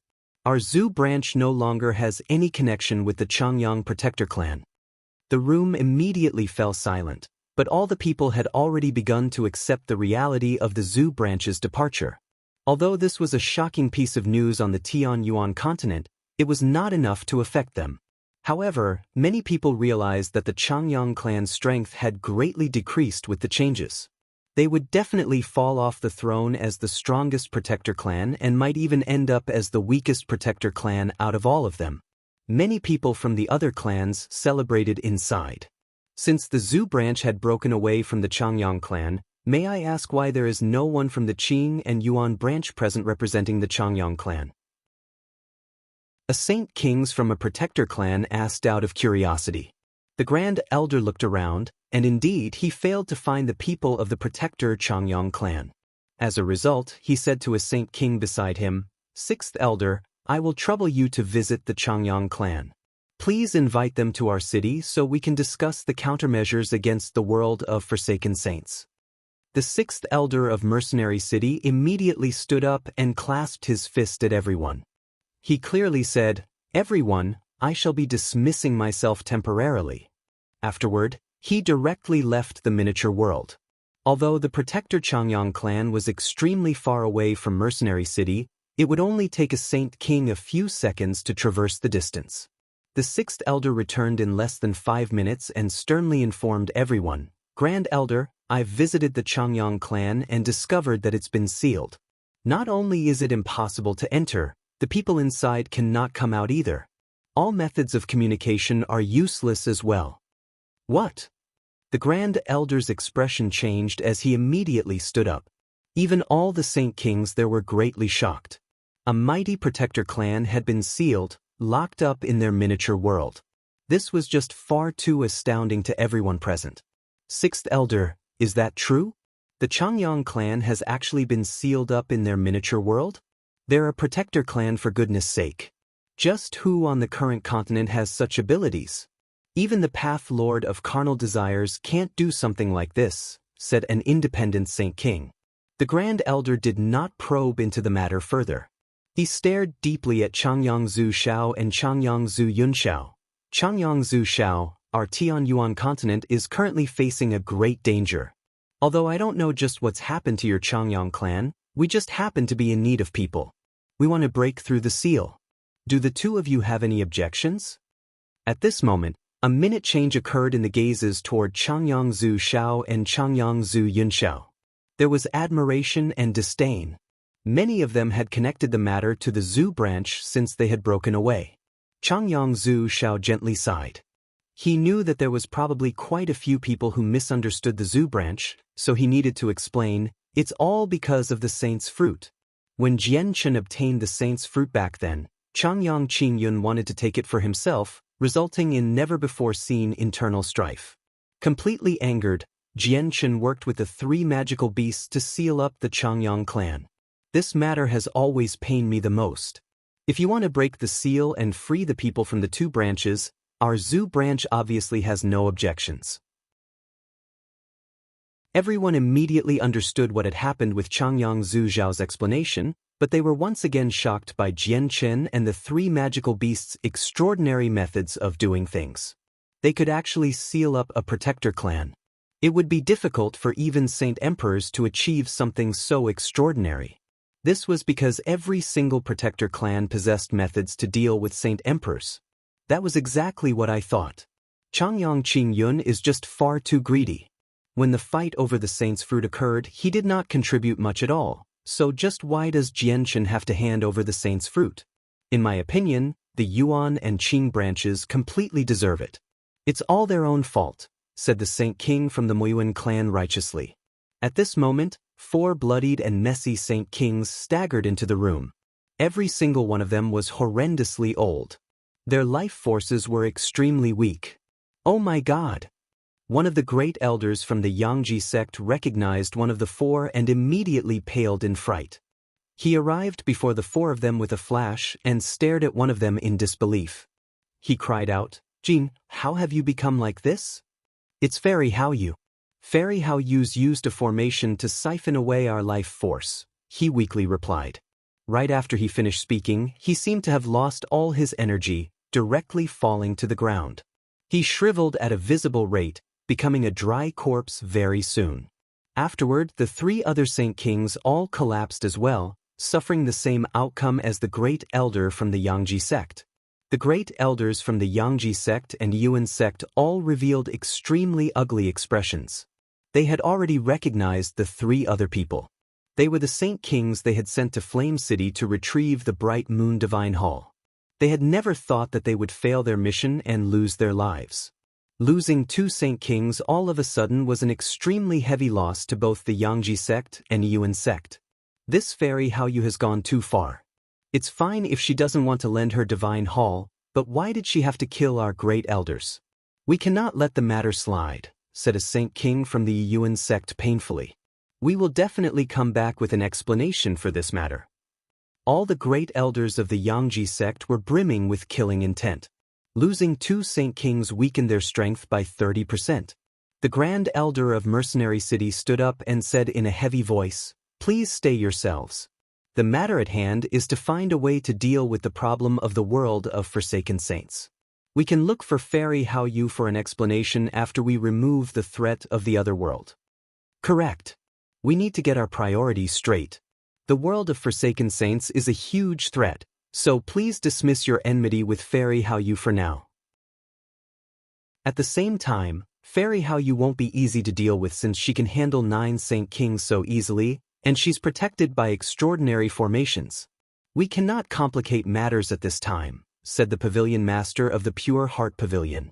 Right now, she was the one who possessed the most prestige aside from the Grand Elder of Mercenary City. The great elders of the two sects silently mulled over the matter before finally choosing to listen to the Grand Elder and Pavilion Master's suggestions. They now understood Fairy Hao Yu's strength with the outcome of the Saint Kings. Even though she was just a soul, she was not as weak as they had imagined. They needed to group together if they wanted to take revenge. Afterward, the Grand Elder and over 20 Saint Kings from various organizations visited the Changyang clan. At the same time, they sent envoys with valuable gifts to the 100 races, magical beasts, and sea race, to inform them of the world of forsaken saints. In the miniature world of the protector Changyang clan, the 5 great elders hovered in the air with sunken faces. They stared in the direction of the world gate. In the several months they had been trapped there, they had used all they had to attack the seal for every single moment that passed. They had even activated the Emperor armament several times, but they still failed to get through the seal. The seal's strength had completely exceeded their expectations. Even Saint Emperor would struggle to get through this seal. Are we going to be trapped until we pass away? Changyang Qingjuri said with a sunken face. No, there needs to be an extremely great amount of energy to maintain this seal. For every day the seal exists, a portion of its power will be consumed. Once it runs out completely, we'll be able to break through, but we still need to attack the seal continuously for the time being, so we can speed up the consumption and get out earlier, Changyang Qingyun also said with a sunken face. It was an eternal disgrace for them, a mighty protector clan, to be sealed in their own miniature world. Once I break out, I will use everything and anything I have to deal with Jianqin, Changyang Qingyunfeng also said with a darkened expression. Heavily killing intent filled his eyes. Changyang Qingyun's eyes were also filled with hatred. He said through clenched teeth, once the seal breaks, we'll control the Emperor armament and visit Lore City. We will not let a single member of the Zhu branch go. Changyang Qingyun thought back to when Changyang Zhu shouted everything he could to stop him, and killing intent immediately surged for him. If it were not for Changyang Zhu Shao, he probably would have obtained the saint's fruit long ago. Chapter 1278, Friend or Foe? In a desolate mountain range several tens of thousand kilometers from Mercenary City, Changyang Zhu Yunkong and Huang Tianba had both carved out a cave. They currently cultivated in there. They did not pay much attention to the shocking changes of Mercenary City. At that time, several hundred Saint Kings had gathered, and even the great elder Tianjian, who had become a Saint Emperor, was present. If the matter could not even be dealt with by all these experts, it was impossible for the two of them, mere saint rulers, to be of help. Their strength increased rapidly with Shaoling's assistance beneath Mercenary City. It had improved at a tremendous pace. Although they were still saint rulers, they were both at the peak of the 9th heavenly layer, only a single step away from Saint King. The disparity between Saint Ruler and Saint King was extremely large. They had both secretly made up their minds to get through the tough barrier in a single stroke and become Saint Kings. Changyang Zhu Yunkong's talent was far greater than Huang Tianba's talent. The seal that had been planted in his head before forced him to remain as a heaven saint master, so he could not become a saint ruler. Now that the seal was gone, his strength increased at an astonishing rate with Shaoling's assistance. He had already caught up to Huang Tianba, and with the talent he had displayed, he might even end up reaching Saint King before Huang Tianba. Other than the two of them, even the loyal bodyguard Jian Chen had brought over from the Radiant Saint Master Union, Yang Ling, was in the mountain range as well. He was 1,000 kilometers from the two of them. Compared to Huang Tianba and Changyang Zhu Yunkong, Yang Ling's talent was far more ordinary. When Jian Chen had brought him over, he was a 6th cycle Heaven Saint Master, and one who had been like that for many years. However, he was still the same after the period of cultivation in Mercenary City. The difference between Heaven Saint Master and Saint Ruler was so great that it was comparable to a chasm. It was the difference of two major realms of cultivation. A corresponding amount of talent and ability of comprehension was required to become a saint ruler. It was not all about cultivating arduously. After leaving the underground of Mercenary City, Ming Dong did not go with them. Instead, he returned to Mercenary City all by himself to check on the current situation there. At the same time, he learned that Jian Chen was in the Sea Realm. Afterward, Ming Dong remained in the city. He continued to cultivate in seclusion in a chamber deep beneath the city. At the same time, Bai Hai and Bai Lian delivered a large pile of high-class monster cores to him. A portion of them came from Jian Chen while the others came from the 5 independent Saint Kings who had recently passed away. The 5 great elders hovered beside one another in the sealed miniature space of the Changyang clan. They silently stared at the world gate as both resentment and anger burned within them, coupled with some helplessness. Bang! Suddenly, a heavy sound rang from the world gate's direction. A stream of ripples appeared in the space around the Wollard gate, causing the surrounding energy of the world to surge. It shocked all the saint rulers within the Changyang clan. The sudden changes of the world gate attracted the attention of the 5 great elders as soon as it had happened. All of their eyes immediately lit up as they stared in the direction of the world gate with interest. Bang! A second sound rang from the direction of the world gate. Not only was it much louder than before, even the space rippled more violently. Powerful pulses of energy wrapped around the world gate and shook it up. Many saint rulers flew over from all directions, gathering behind the 5 great elders. All of them were dejected and bitter. A 9th heavenly layer saint ruler old man politely asked, "Great elders, may I ask what is happening?" The 5 great elders all remained silent. They stared fixedly in the direction of the world gate with stern expressions. Only until the 3rd bang did their faces finally change. They became extremely excited. "There's people outside attacking the seal." "Fantastic! There's someone who's finally discovered that we've been sealed, and they're currently assisting us in breaking through the seal." Changyang Qingjuri immediately beamed in happiness. In the time that they had been stuck in the miniature world, they had attempted countless methods to contact people outside, but all of them had failed in the end. The seal that plugged the world gate was extremely powerful and profound. It could stop all methods of communications, and even ancient secret techniques were not strong enough to penetrate the seal. Changyang Qing Yun, Changyang Qing Yunfeng, Changyang Yuan Wuji, and Changyang Yuan Jinghua became extremely delighted as well. They had waited far too long for this day. Although being trapped here did not threaten their lives, none of them wished to be locked up by someone else. "Let's move immediately and attack the seal from the inside. We'll work with the people outside, so it'll be even easier to get through this seal," Changyang Qing Yun immediately called out. The 4 others nodded simultaneously and all began to attack the seal with all they had. Immediately, a vast pressure descended from the sky, permeating the entire miniature world. The air seemed to have froze while all the energy of the world had stopped. The 5 Saint Kings were extremely eager to smash through the seal. They used Saint Tier battle skills right from the start. They could use Saint Tier battle skills at will as Saint Kings, completely charging them up in a single moment. An extremely powerful sword chi erupted from the sword in Changyang Qingyun's hand, striking the seal as sword 100 meters long. Changyang Qingjuri did not use his saint weapon. He cleanly struck out with his palm, condensing a palm of several dozen meters in length as it struck the world gate. Extremely powerful wind-attributed saint force permeated Changyang Qingyunfeng's surroundings before turning into a whirlwind that wrapped around him. The whirlwind rapidly spun as it reached for the sky, connecting to the very top of the miniature world. It caused the frozen energy of the world to wildly churn. Afterward, he swung out with both arms as the whirlwind immediately surged toward the world gate, causing the surrounding space to distort violently. A 3-meter-wide fireball hovered above Changyang Yuan Wuji.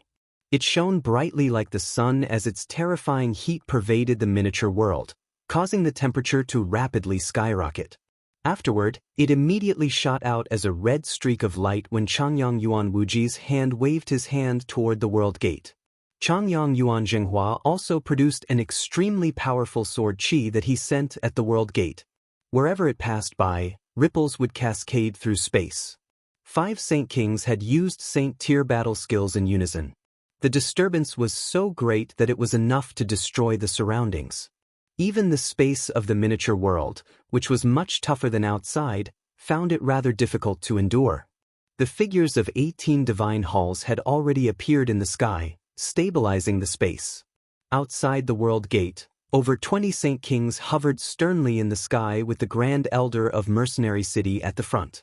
All of them gazed at the invisible seal before them. Those 3 magical beasts sure are skillful. The seal they've cast here is actually so powerful. It hasn't broken after 3 combined attacks from us. The Grand Elder could not help but praise them. He felt much admiration for Rui Jin, Hong Lian, and Heiyu. Afterward, he glanced at the surrounding Saint Kings and loudly said, "Everyone, the seal is far stronger than any one of us have imagined. Everyone has to use our full strength to smash through the seal together. Alright, let's all prepare before attacking together on the Grand Elder's signal," a Saint King from a protector clan called out. Great Elder Tianjian of Mercenary City had now become a Saint Emperor, and they also had the protection of the Barrier Spirit, which was a returnance expert. They were so powerful that all the protector clans were now left in the dust. This also made Mercenary City the leaders of the entire continent in some certain sense, the evident representatives. Within the miniature world, the Saint Tier battle skills collided with the seal almost at the same time, which immediately caused it to violently shake. However, it was still not enough to smash through it. At this moment, the experts outside the world gate used their powerful attacks as well. The strike was clearly much more powerful than the 5 Saint Tier battle skills. Rui Jin's seal finally caved in after resisting so many powerful attacks, collapsing instantly. The Changyang clan, which had been sealed up for several months, was finally free. As soon as the seal was broken, the 5 great elders eagerly charged out without even waiting for the rampaging energy to settle. As soon as they arrived outside, they discovered all the Saint Kings floating in the air. They obviously knew that the reason they could have been freed was because of all these Saint Kings. They did not hesitate at all and immediately clasped their hands in gratitude. The Grand Elder raised his hand and said, "The Protector clans and Mercenary City are just one big family. We all protect the Tianyuan continent silently. It's nothing, so there's no need to thank us." At this moment, Changyang Qin-yun seemed to think of something. His gaze immediately grew cold. He clasped his hands at them all and said, "Since so many authoritative members of various organizations have gathered here today, allow me to announce a significant matter to everyone. This matter is so great that it can affect the safety of the entire continent." Chapter 1279. The Heavenly Enchantress Strength. 1. Everyone present wavered when they heard that, including the Grand Elder of Mercenary City. All of them could not help but think of the world of Forsaken Saints. Did Changyang Qin-yun learn about the world of Forsaken Saints before us? An independent Saint King thought. Changyang Qin-yun paused slightly.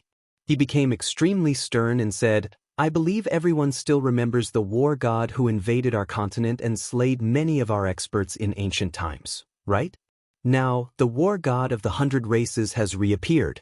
If he successfully matures, it will definitely lead to a bloody storm on the Tianyuan continent. The war god is currently with Jianchen.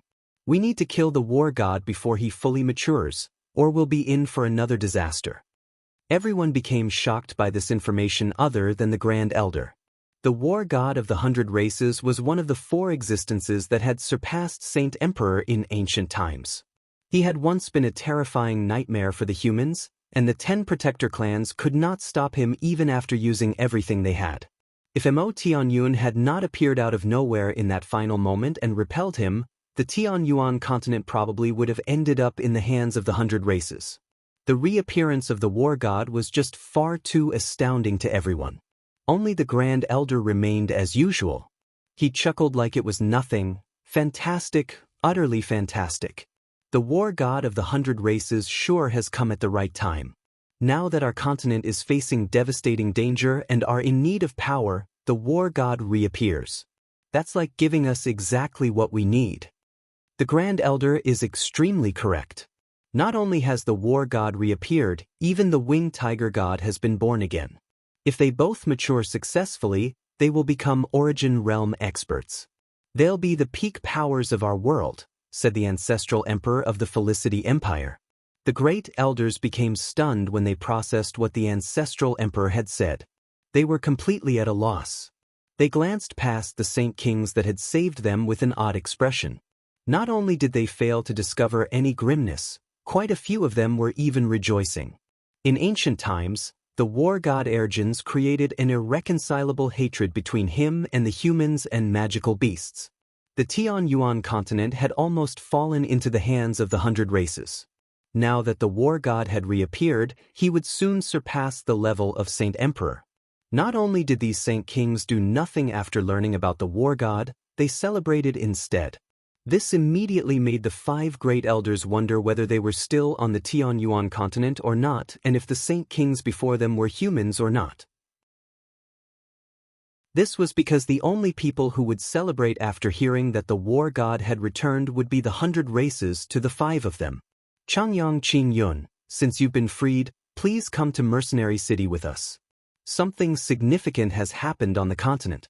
Mercenary City has already invited the other protector clans and saint kings scattered across the continent to gather there.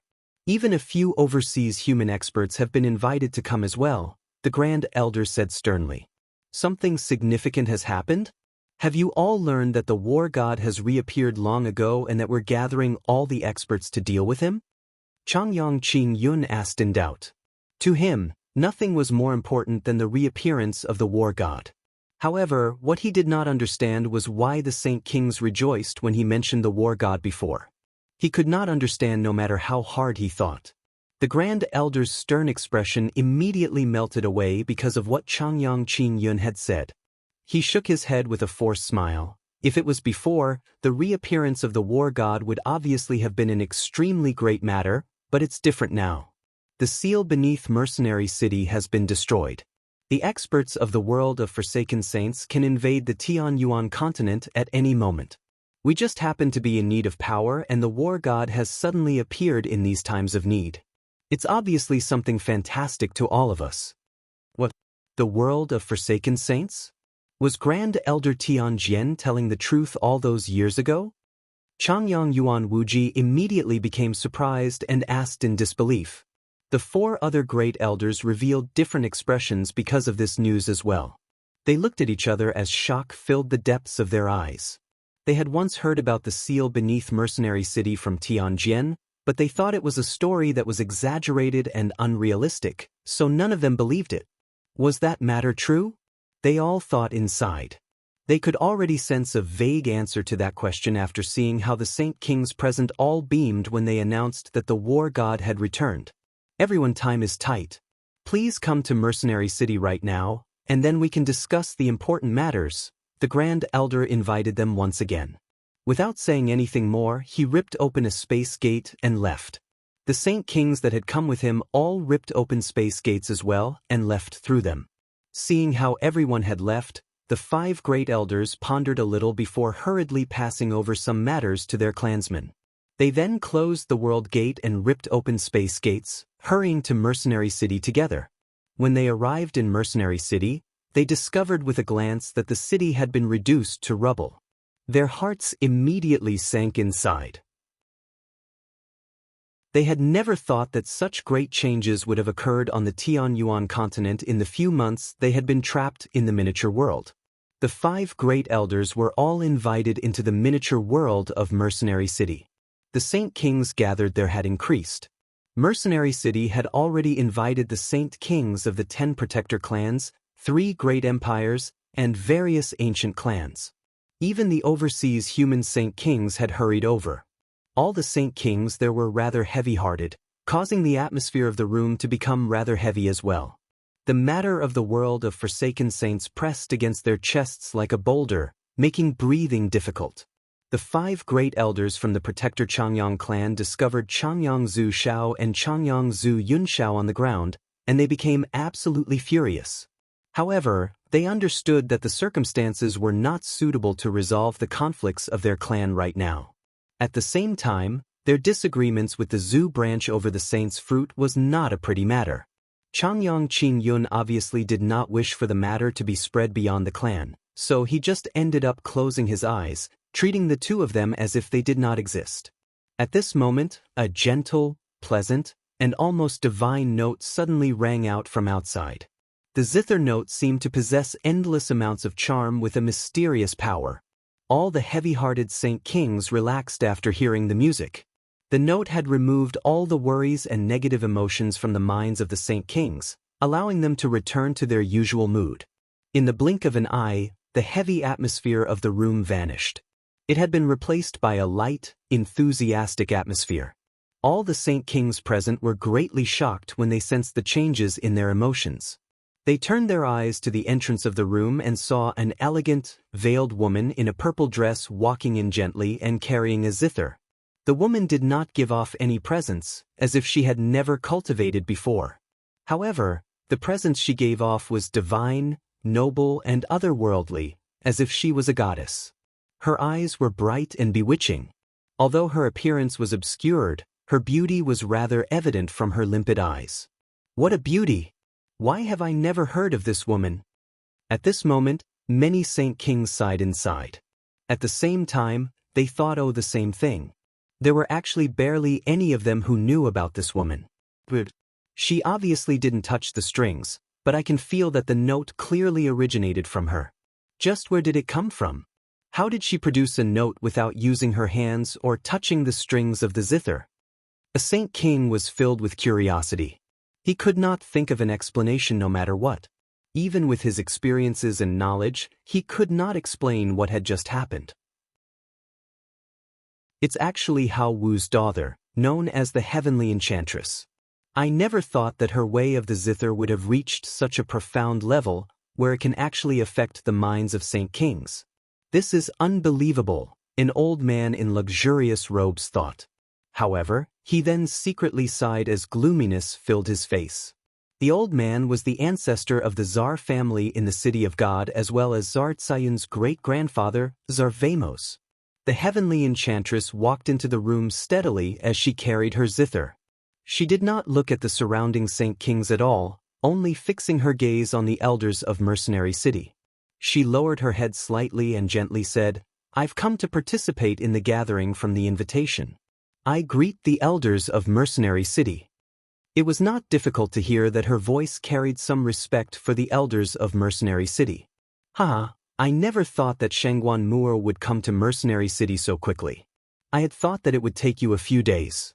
What surprised me even more is that your comprehension of the way of the zither has reached an unfathomable level after a few decades of not seeing you, which has deeply shocked all of us. The Grand Elder smiled. "It's you!" As soon as the Grand Elder finished speaking, a high-pitched voice rang out. With Changyang Qing-yun at the front, all 5 great elders stood up as they glared at the Heavenly Enchantress. They were furious. Yes, it's her. She was the one who secretly used her music to make the clansmen fall into a slumber, preventing us from using the origin formation successfully. Otherwise, how could we have been sealed up by those magical beasts? Changyang Qing-juri furiously cried out. Although you hid yourself and we never saw your appearance, your zither music has given you away. On the entire continent, there is no one else who has achieved such accomplishments in music other than you. Changyang Yuan Zhenhua said through gritted teeth. When they had been sealed, it was all because of the Heavenly Enchantress. If she had not secretly interfered, Rui Jin and Hong Lian would not have been enough to seal the Changyang clan.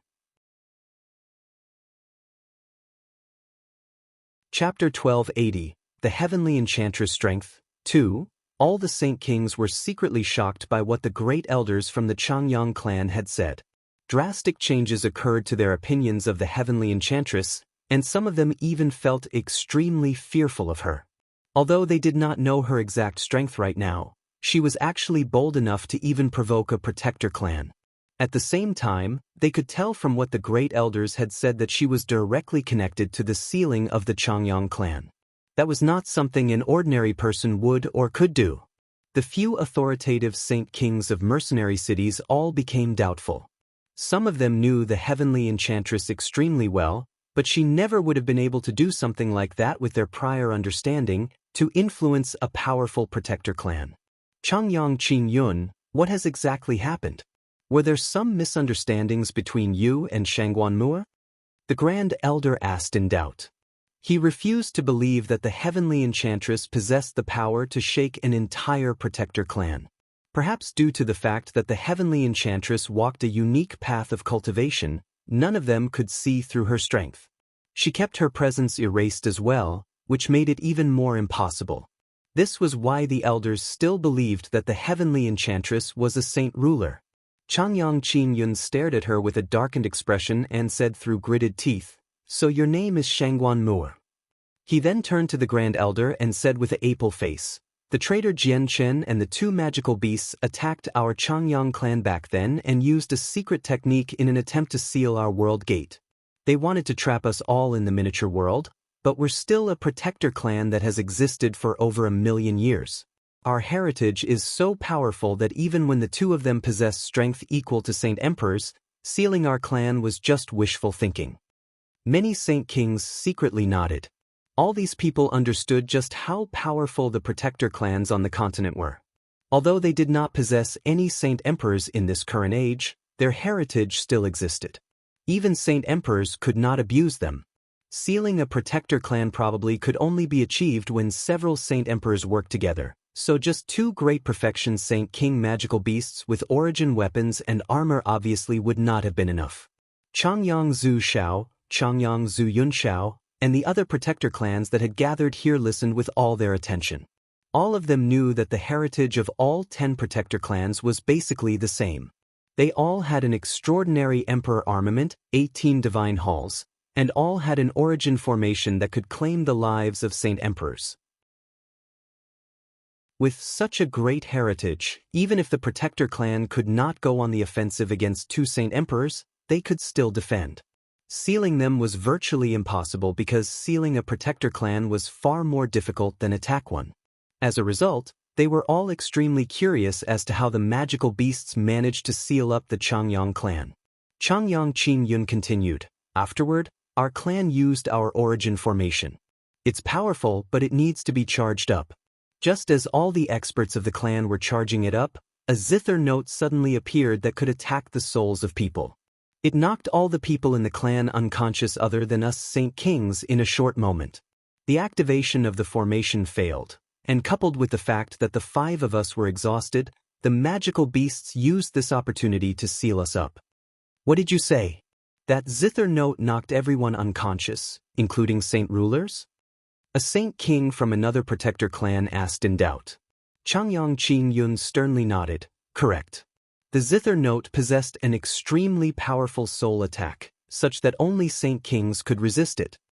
Everyone gasped. This was definitely unmatched, music possessing such wondrous effects. The Grand Elder asked the heavenly enchantress, "Shangguan, is that all true? Did you really interfere secretly?" The Saint Kings of Mercenary City still found it difficult to believe because the heavenly enchantress never had such an ability from what they remembered. Her achievements in the zither were indeed extremely great, but they could not believe that she powerful enough that 9th heavenly layer Saint Rulers could not resist. The heavenly enchantress nodded slightly and admitted to what she had done. She looked at the 5 great elders and said, "Are only protector clans allowed to abuse people on the continent and no one else is allowed to do the same back? If you want revenge, come at me." What an ignorant girl. Do you really think that you are invincible on the continent just because you know some soul attacks? "Allow me to witness your way of the zither today," Changyang Qin-yun immediately bellowed in fury. "Changyang Qin-yun, Shangguan, our continent is currently facing an even greater threat. It's not time for us to fight with each other. It'll only weaken our own strength." The Grand Elder of Mercenary City tried to persuade them. He wanted to stop this battle. Changyang Qin-yun was already a Saint King at great perfection. He did not believe that the heavenly enchantress was his opponent. Changyang Qin-yun smiled hideously. He had already made up his mind to teach the heavenly enchantress a proper lesson. He opened his mouth, and just as he was about to tell the Grand Elder that he would not threaten the heavenly enchantress' life, he was cut off by her. "Don't worry, Grand Elder. I know how far to go. I will not threaten his life." Although the heavenly enchantress' voice was cold, it was filled with confidence. Changyang Qingyun's face hardened as his pale face immediately became filled with fury. That was what he wanted to say originally, but he had never thought that the heavenly enchantress would speak such bold words instead. Changyang Qingyun immediately became utterly furious when he thought about the fact that he, a mighty saint king at great perfection, was being looked down upon by a young girl. All the saint kings present hardened their faces as well. They looked at the heavenly enchantress with strange gazes, as many of them thought, "Does she think she is a saint emperor to take a saint king at great perfection so lightly? Even if her achievements in the way of the zither are so great that she can easily incapacitate saint rulers, the souls of saint kings at great perfection are not comparable." The heavenly enchantress and Changyang Qingyun immediately left the miniature world. After what had happened, all the saint kings who had gathered to talk about the world of forsaken saints paused the meeting and went out to watch. This would be an extremely unique battle since it involved the heavenly enchantress, who was skilled with soul attacks and was fighting against a saint king at great perfection. Everyone was interested. There was rarely anyone on the continent who could use soul attacks.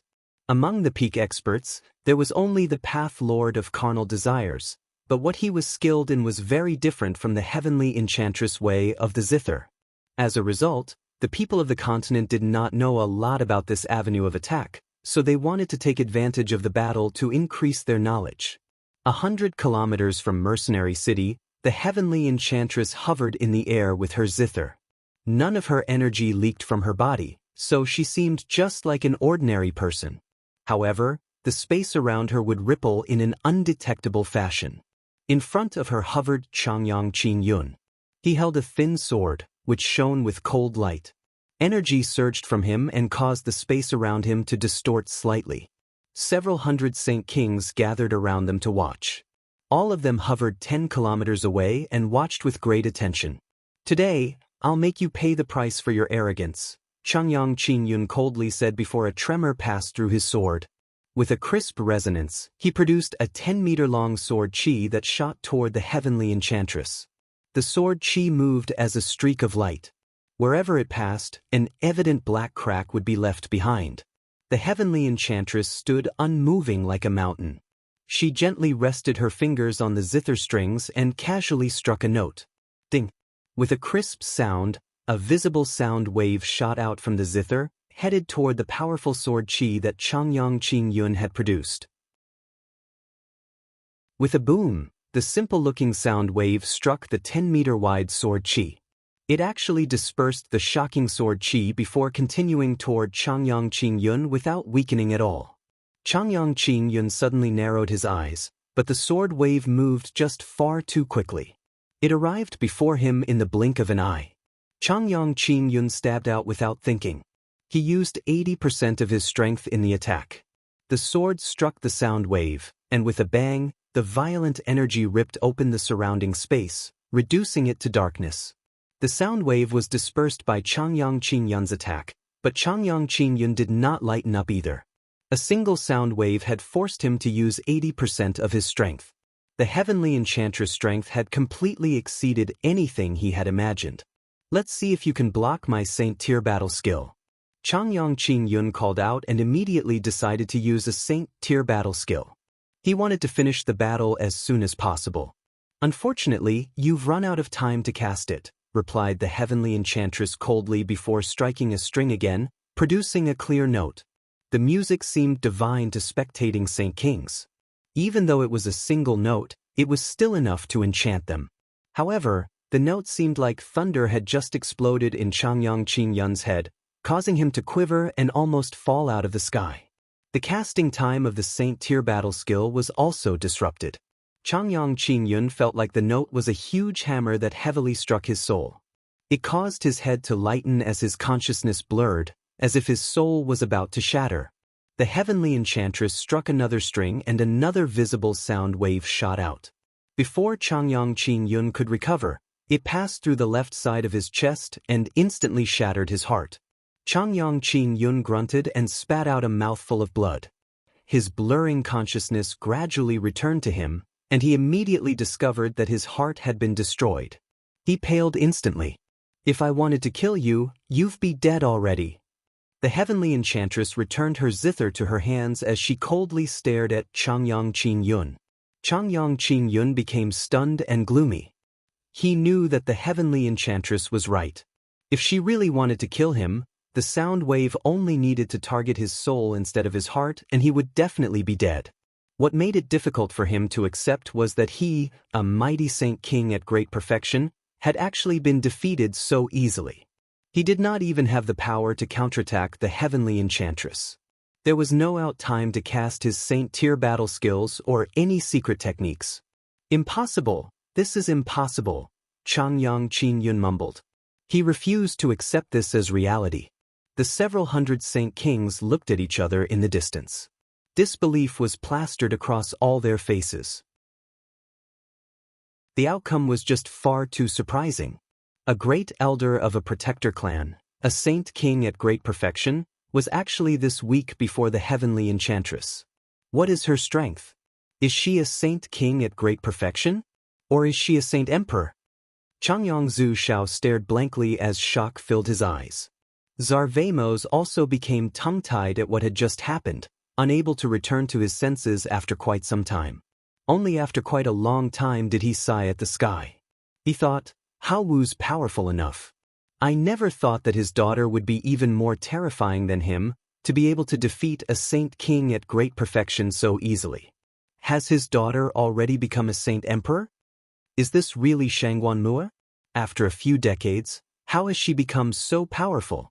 If it were me instead, I would not be anywhere close to her opponent." The Grand Elder was also shocked by this. Even the elders beside him were the same. They all stared blankly at the heavenly enchantress, remaining speechless for quite a long while. If Rui Jin, Hong Lian, and He Yu were present at this moment, they would definitely discover that the heavenly enchantress had become much more powerful compared to when she had assisted them with sealing the protector Changyang clan.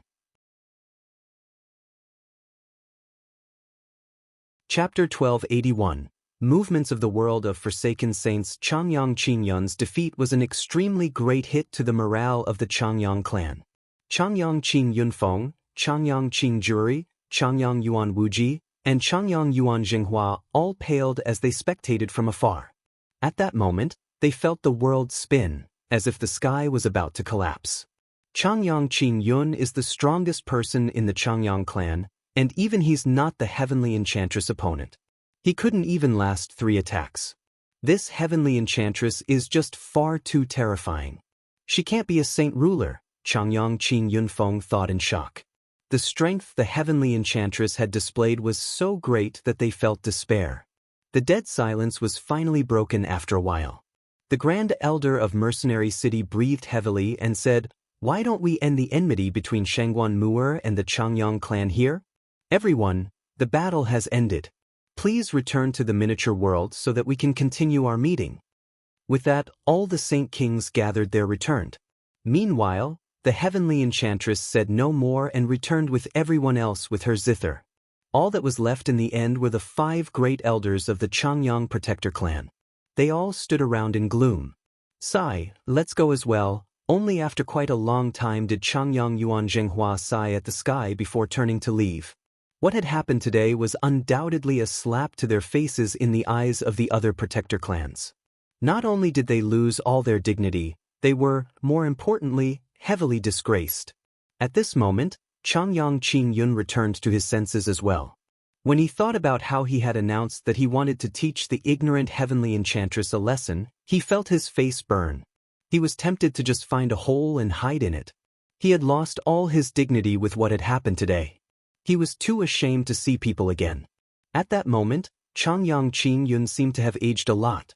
In just a few short months, their protector clan had been disgraced twice. This had never happened throughout history. The Spirit King stood in front of the tunnel to the Tianyuan continent in the world of Forsaken Saints. He emotionlessly stared at the tunnel of distorted space.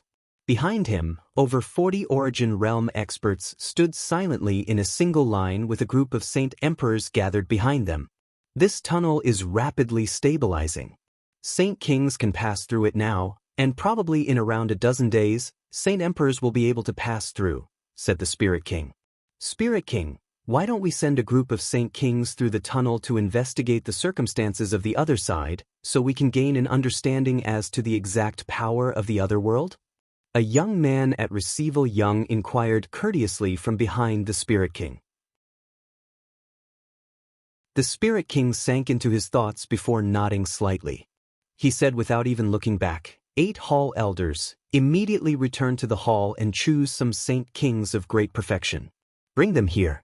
They can do the investigating. Yes, sir. The 8 returnance experts from behind the Spirit King replied at the same time before leaving the peak of the mountain together. The central mountain in the World Mountains was extremely dangerous. Even Receival experts would face danger there, so the only way to bring Saint Kings up was for returnance experts to move them personally. The several hundred Saint Emperors had only managed to reach the top safely due to the protection from the Spirit King and the 8 returnance experts. Even though that was the case, several of them had passed away due to the horrible environment as they scaled the mountain. Soon after that, the 8 returnance experts all returned. They had brought several Saint Kings with them, 50 total. It was not because they did not want to bring more people, but that Saint Kings at great perfection were not as powerful as Saint Emperors. It was difficult for them to survive at the top of the mountain, so they could only bring them with their strength. We greet the Spirit King. The 50 Saint Kings at great perfection all dropped to the ground. They were extremely polite. With his back to everyone, the Spirit King said, "This is a tunnel to another world. Pass through it and enter the other world to investigate the situation there. That world's strength is unknown, so you must be careful. If it's possible, you can attempt to negotiate with them." Spirit King, if the people of the other world attack, what should they do? A returnance expert asked. If they attack, you can obviously counterattack. I do know that you'll probably end up dead after you pass through, so leave a fragment of your souls in this soul jade before you pass through. Even if you die there, we can revive you using a secret technique. However, the price will be that your strength will decrease drastically after you leave behind a fragment of your soul. After you are revived, you must cultivate again. The Spirit King paused slightly and then continued, "Of course, you don't need to worry. Once you revive, the Sacred Spirit Hall will supply you with resources to help you become Saint Emperors in the shortest time possible as compensation." The Spirit King produced a pile of jade rocks from his space ring. After splitting them among the 50 Saint Kings at great perfection, he said, "There should be experts guarding the entrance to the other world once you get there. If you can't defeat them, crush this piece of jade. The spatial energy inside will teleport you to a random place in that world. However, you have to remember to not attack them unless they've launched an offensive at you. Understood?" "Yes, sir." The 50 Saint Kings at great perfection replied together. A returnance expert stood forward and pulled out 50 ink-black pieces of jade. He said, "These are soul jades. They can store your souls. Leave a small portion of your souls in them before passing through." The Saint Kings all took a piece of the rock and left behind a fragment of their souls. They all became rather pale and weak after depositing a portion of their souls, but they still entered the tunnel to the Tianyuan continent. The Spirit King and the Origin Realm experts watched the group of Saint Kings disappear into the tunnel. All of them remained there. They did not wish the group they had sent through to fight. They wanted it to investigate the other world so they could have some understanding. As a result, all of them knew that probably all the Saint Kings would die. They would then revive them using the souls deposited in the soul jades and learn of the other world. Not only could the soul jades be used to revive them, it possessed another ability, which allowed them to fully retain their memories. This included everything that would happen in the other world as well as everything they would experience. Chapter 1282, Fourth Layer of the Chaotic Body. Jian Chen sat like a statue within the artifact space. He held onto his last 2 Class 9 monster cores as the sword spirits hovered above him, assisting him refine the energy of the monster cores and allowing him to reach the 4th layer in the shortest amount of time possible. The 2 Class 9 monster cores in Jian Chen's hands shone with a hazy glow. The vast and powerful energy within them was rapidly absorbed by Jian Chen, before being refined into chaotic force and fusing into his chaotic Naiden. His chaotic Naiden had already reached the size of an adult's fist in his dantian. This was the limits of the third layer. The two Class 9 monster cores shrunk at a visible rate. With the assistance of the sword spirits, the energy within them flowed away at an astonishing rate. After a few days of cultivation, Jian Chen had used up all the energy crystals he had obtained from Xianhuang beasts as well as his Class 7 and 8 monster cores. The two Class 9 monster cores were the only ones left. When he absorbed a third of the energy in the monster cores, Jian Chen's chaotic Naiden finally ruptured with a rumble. At that moment, strands of chaotic force surged out like a flood, violently leaking from his shattered chaotic Naiden. Like wild horses, they rampaged through Jian Chen's body. Jian Chen shuddered.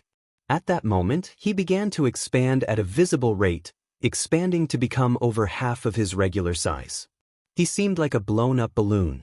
This was not the first time Jian Chen had experienced something like this. He immediately dismissed his thoughts and focused his attention, using the cultivation method recorded in the Azulate Sword's law to control and circulate the chaotic force the best he could. Under Jian Chen's experienced circulation, the chaotic force slowly came under his control. It began to be compressed and purified, condensing 10 strands into 5 and 5 into a single strand.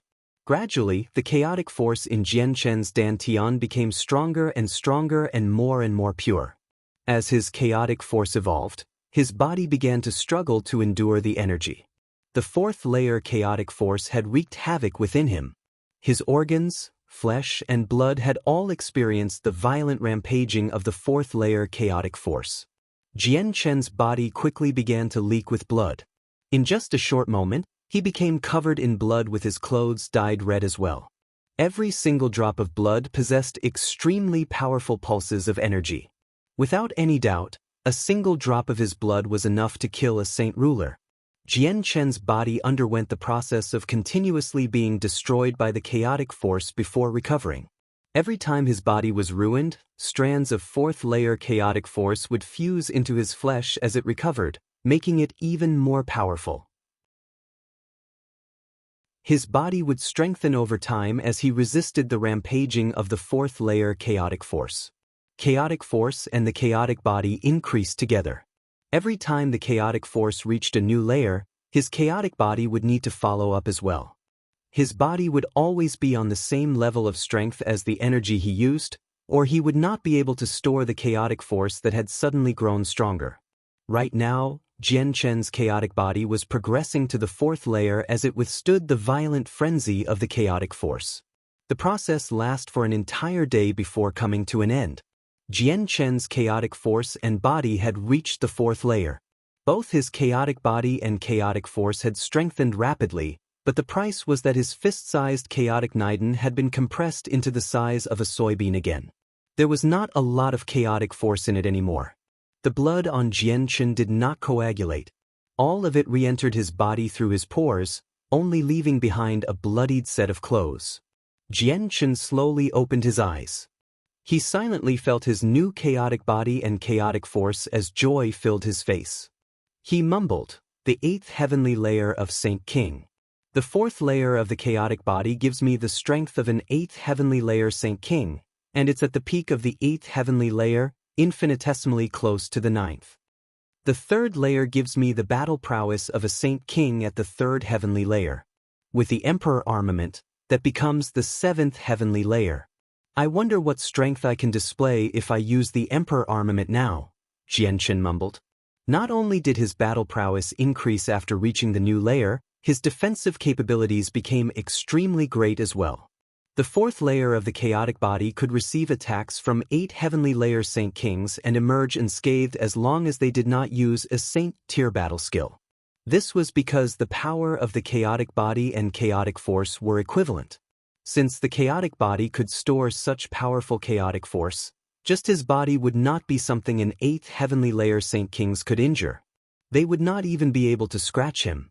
Only at the 9th heavenly layer could someone break through his defenses and cause him an injury. However, this injury would only be minuscule. The current toughness of my body is probably far beyond the bodies of Class 9 magical beasts, Jianshan thought. At the same time, a thought suddenly crossed his mind. If he reached the 5th layer, then even regular Saint Emperors would not be able to scratch him. I've already wasted quite a few days by breaking through to the 4th layer. The upcoming period of time will be extremely valuable. I need to gather a few heavenly resources in the shortest time possible.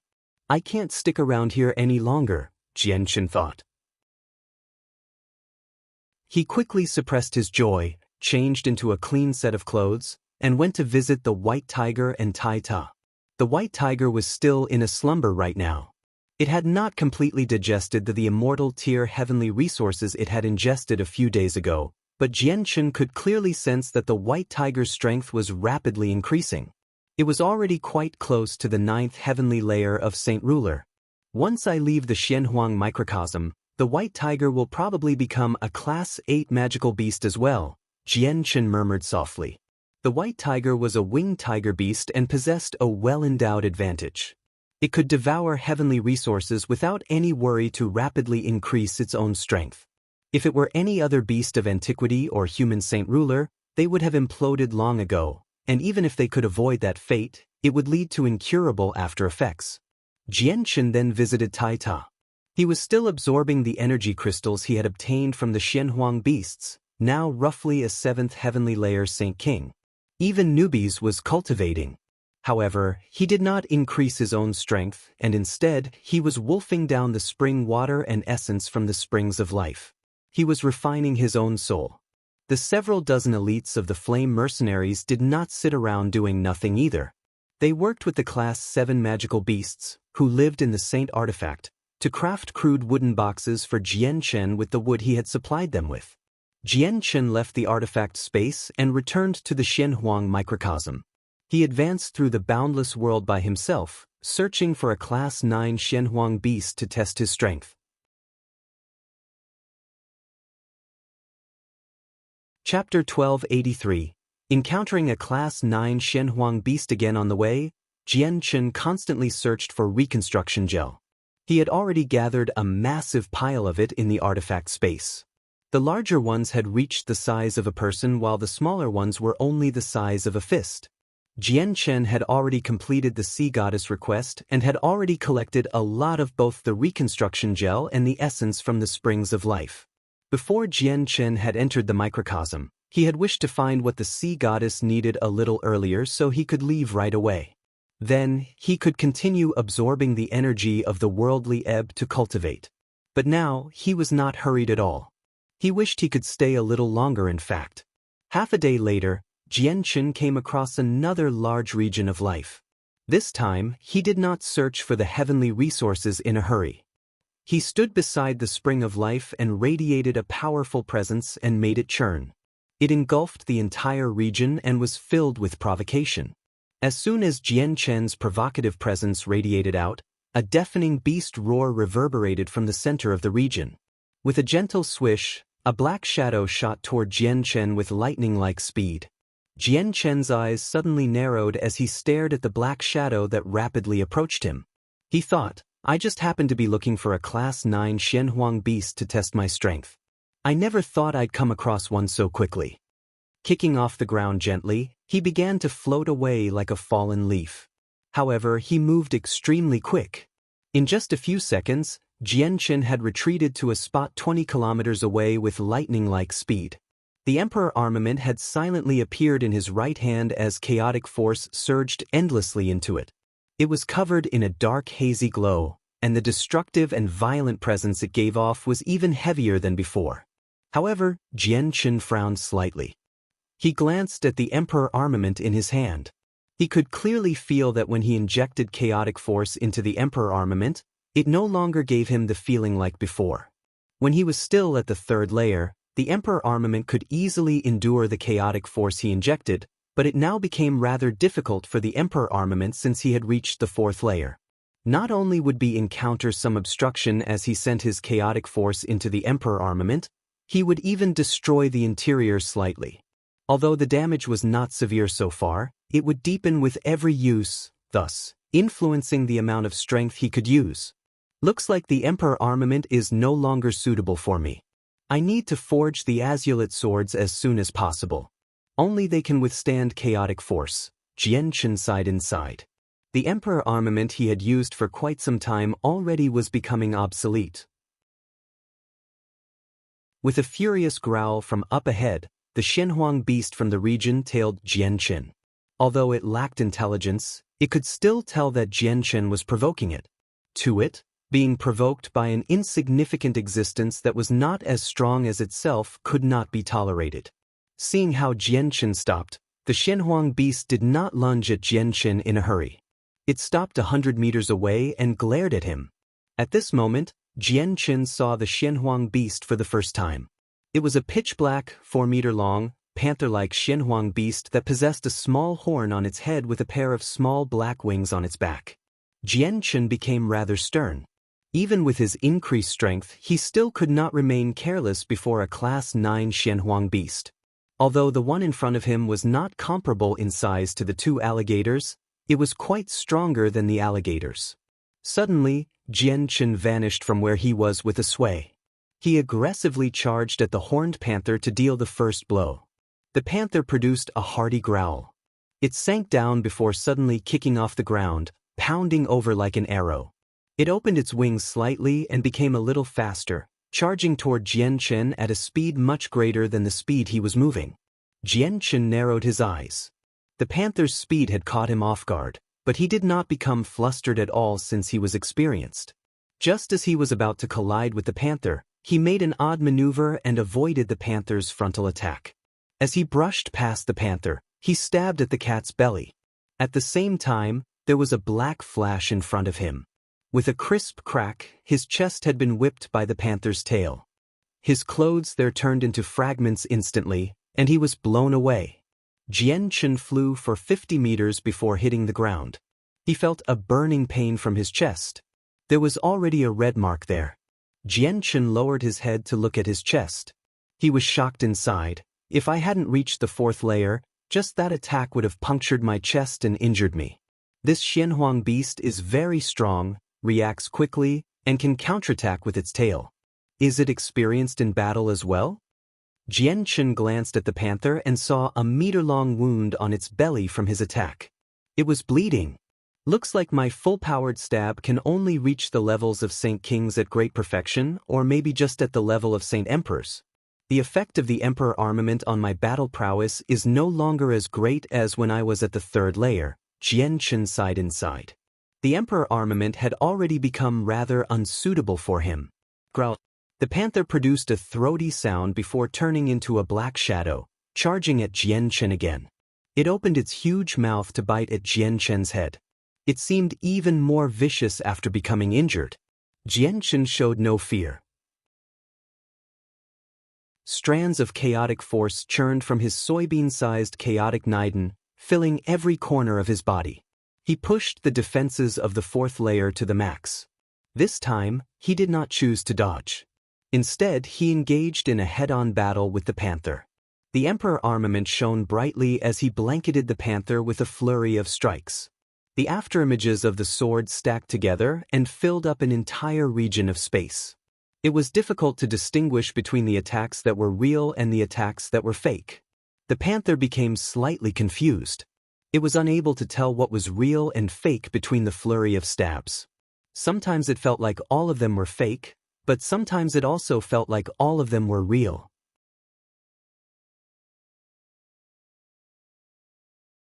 Chapter 1284. Comprehending the Way of the Sword. 1. The panther became slightly confused. It was unable to tell what was real and fake between the flurry of stabs. Sometimes it felt like all of them were fake, but sometimes it also felt like all of them were real. Since it could not tell between what was real or fake, it produced a wild flurry with both its claws. With sharp gusts of wind, violent streams of energy shot out, kicking dust into the air. Jianchen controlled the Emperor armament with all his focus. The Emperor armament weaved through the panther's claws as it stabbed toward its eyes. However, just when the Emperor armament drew close, the panther suddenly twisted its head to one side as if it had sensed it. It avoided the strike on its eyes, but the Emperor armament still managed to leave behind a deep gash on its neck. Blood immediately poured out like a fountain. The panther became even more furious after it was injured a second time. It immediately roared at the sky as energy gathered in its mouth. It quickly condensed a head-sized ball of earthen yellow energy and shot it at Jianchen. At the same time, the short horn on its head began to glow with faint yellow light as well. When Jianchen wanted to avoid the ball of energy, the horn on the panther's head suddenly shot out a streak of yellow light that engulfed him. Suddenly, Jianchen felt his limbs tighten, having been immobilized by a mysterious force. Jianchen was shocked. In the past few days he had spent in the Xianhuang microcosm, he had come across quite a few Xianhuang beasts, but none of them possessed such special abilities. This one could actually immobilize him. Jianchen circulated his chaotic force furiously.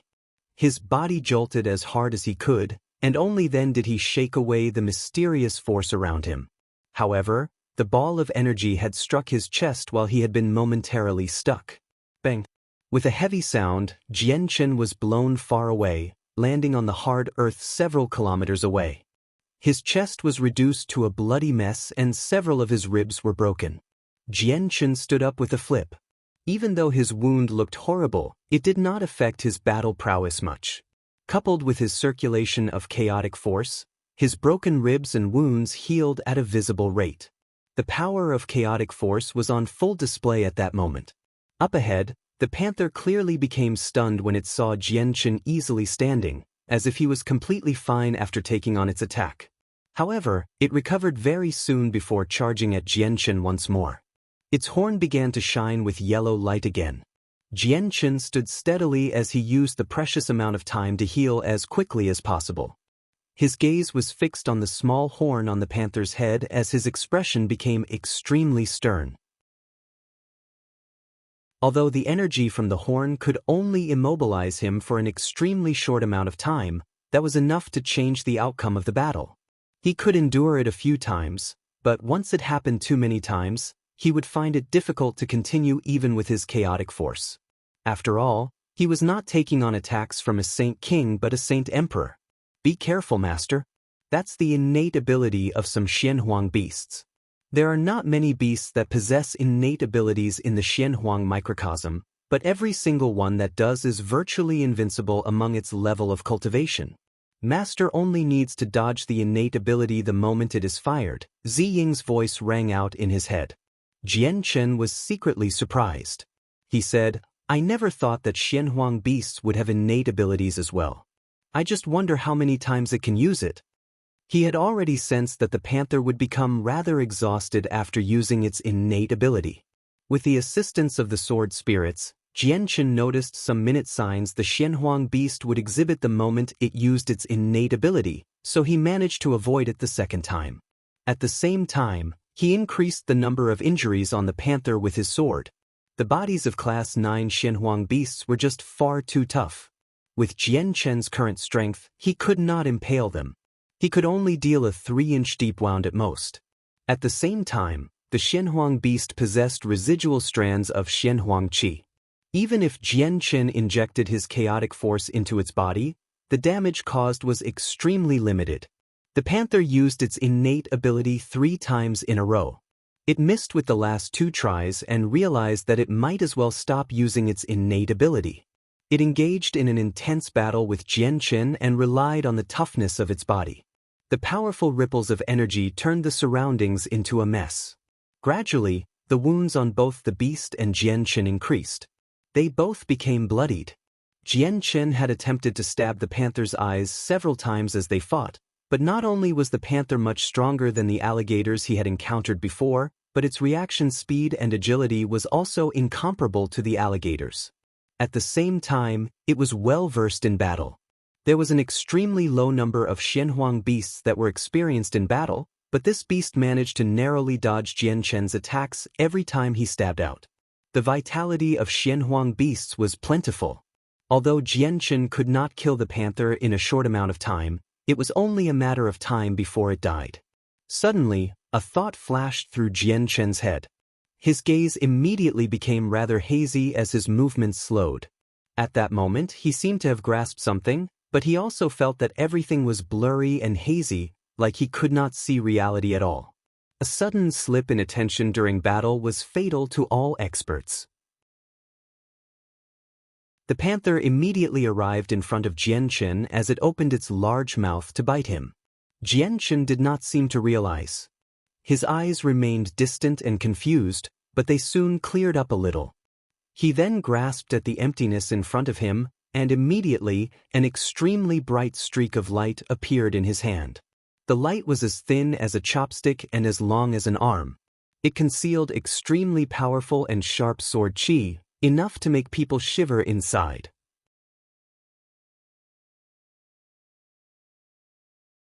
Chapter 1285. Comprehending the Way of the Sword. 2. Jianchen did not return to his senses yet. Unconsciously, he stabbed at the panther's head with the streak of white light. With a spurt, the white light actually punctured the panther's head. Entering through the area between its eyebrows, it almost managed to cleave its head in half. The panther produced a cry of pain.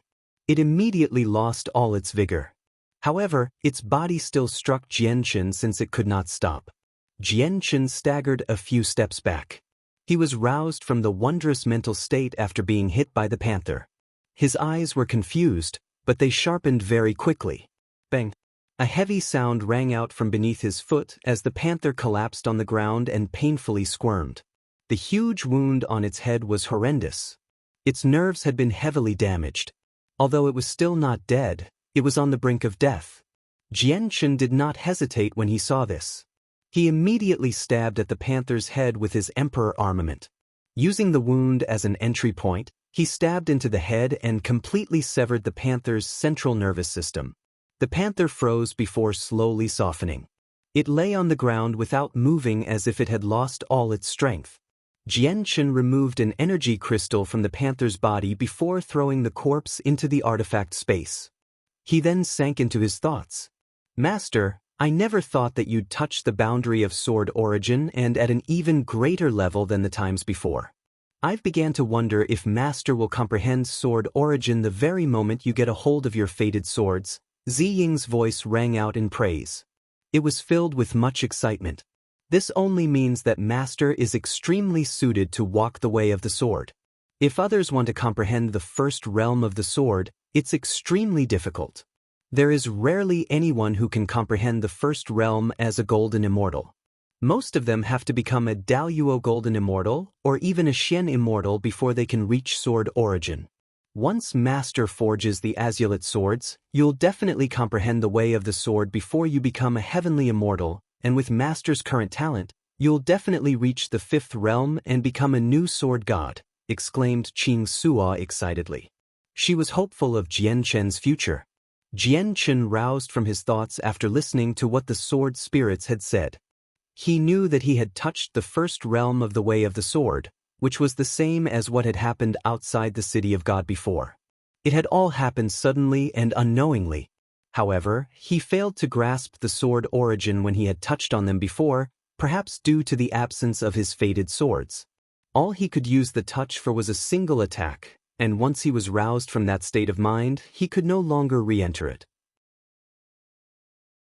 To him, there was still a lot of haziness obstructing him from reaching that realm. Ziying, can you explain how strength is divided in the immortals world? The heavenly immortals, golden immortals, and Daluo golden immortals have all made me confused, Jianchen said rather gloomily. The sword spirits thought a little. Qing Suo then said, Master, strength in our immortals world is divided into human immortals, earthen immortals, heavenly immortals, golden immortals, Daluo golden immortals, Xian immortals, 9 heavenly Xian immortals, immortal monarchs, immortal emperors, and immortal exalts. The human immortals and earthen immortals aren't actual immortals. Human immortals are equivalent to the saints and heaven saint masters on the Tianyuan continent, while earthen immortals are equivalent to saint rulers, saint kings, and saint emperors. Only the heavenly immortals, who have surpassed the level of earthen immortals, are true immortals. Jianchen became confused by what was said. He murmured, Earthen immortals are equivalent to saint rulers, saint kings, and saint emperors, while only those that have surpassed saint emperor are heavenly immortals. Then what's the origin realm all about? Master, what we just mentioned was how strength was divided in the immortals world. The origin realm is a realm of cultivation from the saints' world. The saints' world is a world on the same level as the immortals world, but we're enemies. In the saints' world, there are 5 major realms of cultivation: the mortal realm, sainthood, the origin realm, godhood, and the primordial realm. The mortal realm is equivalent to the human immortals of the immortals realm, which ranges from saints to heaven saint masters. Sainthood would be the saint rulers, saint kings, and saint emperors, while the origin realm is also divided into 3: receival, returnance, and reciprocity. Godhood is divided into deities, gods, overgods, and god kings, while the final primordial realm is divided into infinite primes, chaotic primes, and grand primes. The immortal exalts of our immortals world are equivalent to the grand primes of the saints' world. Immortal emperors are equivalent to chaotic primes, and immortal monarchs are equivalent to infinite primes. Master, do you still remember the Empyrean demon orb you had obtained from the Octaterra Divine Hall back then? It was the famed treasure of the Empyrean demon monarch from the demon's world. She had garnered the attention of various large organizations both in the demon's world and the immortals world. Not only was it because of her exceptional talent, being one of the few geniuses within the 2 worlds, her strength was so great that she managed to fight with an immortal emperor for 4 whole hours as a peak immortal monarch. Even though she died in the end, the matter shook up both worlds. This was because the disparity between immortal monarch and immortal emperor is extremely vast, and even a high god artifact cannot make up the disparity. Very few people can fight an immortal emperor as an immortal monarch, but she managed to do it. Qing Su-ah sighed deeply when she spoke up to there. She became rather gloomy and said, back then even former master paid some attention to her. Master had even said in the past that she would become a demon emperor without long, which was equivalent to an immortal emperor of the immortals world. He had even said that she had the chance of becoming a demon exalt, but unfortunately, she had already passed away the next time we saw her. Her famed treasure, the Empyrean demon orb, had even vanished with its artifact spirit intact. So the Empyrean demon monarch actually comes from such great origins. Jian Chen was secretly shocked. The strength of the Empyrean demon monarch had far exceeded what he had initially thought. At the same time, Jian Chen understood that he had become one of the few great experts on the Tianyuan continent with his current strength, but it was nothing in the immortals world or the saints' world. Ziying, Qing Su-ah, has there ever been someone who has surpassed Grand Prime and Immortal Exalt? Jian Chen suddenly asked out of curiosity. This time, both sword spirits shook their heads without any hesitation. Ziying firmly said, there has never been a person who has surpassed Immortal Exalt. However, if you are asking about someone who has made it the furthest as a Immortal Exalt, then there is one person, the Nirvanic Immortal Exalt. The Nirvanic Immortal Exalt reached the limits back then. His strength could be described as surpassing the limits of Immortal Exalt, but he still remained in that realm of cultivation. He just belonged to the very peak of it. Coupled with his 4 swords, he was the strongest in the Immortals world without any doubt. Although former master was also one of the 5 grand exalts of the Immortals world along with the Nirvanic Immortal Exalt, even he was a little weaker in terms of strength. The Nirvanic Immortals Exalt was actually this powerful. Jian Chen was greatly shocked. He could not help but think of the 4 brothers he had encountered in the divine realm because the 4 of them practiced the Nirvanic Immortal Exalt's cultivation method, but it seemed incomplete. But unfortunately, the Nirvanic Immortal Exalt was not the opponent of the warring god. He passed away in the great battle against the Grand Prime of the warring gods, having been cleaved to death by a blow from his axe. Sigh, Ziying sighed. He was rather sorrowful. As the strongest expert of the immortal world, he actually suffered such a miserable outcome. Is the Grand Prime of the warring gods really that powerful, where even the Nirvanic Immortal Exalt isn't his opponent? Jian Chen immediately asked. He could not help but think of Tai Ta. He was also a warring god, except he had not fully matured right now. He was still nowhere near becoming a Grand Prime. Master, the warring gods are given birth to by the world. They are blessed by the world and possess extremely great battle prowess. They are invincible among the same realm of cultivation. Not only was the warring god who had reached the peak of Grand Prime invincible in the saints' world, it was the same in the immortals' world and demons' world. Probably only the chaotic body could rival him in the world, but the chaotic body has never managed to reach immortal exalt. As for the Grand Prime of the warring gods, he had been heavily injured in the battle against the nirvanic immortal exalt and was finally slain by former master. Ziying's voice contained some helplessness. With a thought, Jianchen asked, Ziying, I remember that you told me before that the chaotic body is divided into 4 levels within the immortals world: minor achievement, partial achievement, major achievement, and great perfection. The first 6 layers are minor achievement, the next 6 are partial achievement, while the 13th layer to the 18th are major achievement. Is great perfection equivalent to immortal exalts? Correct. The great perfection of the chaotic body is equivalent to the immortal exalts of the immortals world, but it's never appeared before. There has never been anyone who's reached great perfection. However, reaching the peak of major achievement would provide them with the strength to fight against immortal exalts, but that's only regular immortal exalts. It's still extremely far away from the 5 grand exalts, Ziying said. Jianchen's head sank when he heard that. He thought, no one has managed to reach the great perfection of the chaotic body. Will I stop there as well? After thinking to himself, Jianchen asked a few more questions before concluding his conversation with the sword spirits. He returned back to the region of life that had been guarded by the panther and collected quite a few immortal tier heavenly resources. To his utter surprise, he actually found another violet cloud peach tree. It had reached the 2nd grade, where its peaches could give 1,000 years of cultivation. After collecting all the valuable items, Jianchen immediately re-entered the artifact space. He got the artifact spirit to find a hidden place for him. He dug out a fire pit there and used a metal container to hold some spring water before he put it above the fire to boil it. He then rummaged through his space ring and finally found an exquisite tea set. He had found the tea set in the space ring of some Saint King he had killed in the past. Master, what are you doing? Ziying stared at Jianchen's actions, perplexed, and asked. Jianchen sat down before the fire pit as he attentively boiled the water. He seriously replied, I am making tea to comprehend the sword origin realm through the comprehension tea leaves. Master, you still don't have your fated swords yet, so you can't comprehend the first realm of the way of the sword. There's no need for you to rush so much. Once you forge the azulate swords, you will comprehend the first realm very quickly, Qing Suo said heavily.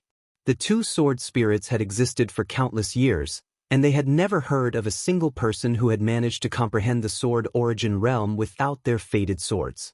Even though Jianchen had already come in contact with that realm twice, they still did not believe that Jianchen could comprehend it right now. I don't think that's definitely the case. I've already entered the sword origin realm twice. I've failed to grasp it, but I've gained a blurry understanding of it. My chaotic body has reached the 4th layer, and I've gained a great increase in strength, but it's still rather difficult for me to deal with some stronger class 9 Xianhuang beasts. I can only kill them easily by borrowing the power of the way of the sword. In order to be able to travel even further in this microcosm, I need to try it whether I succeed or not, Jianchen firmly answered. He had already made up his mind.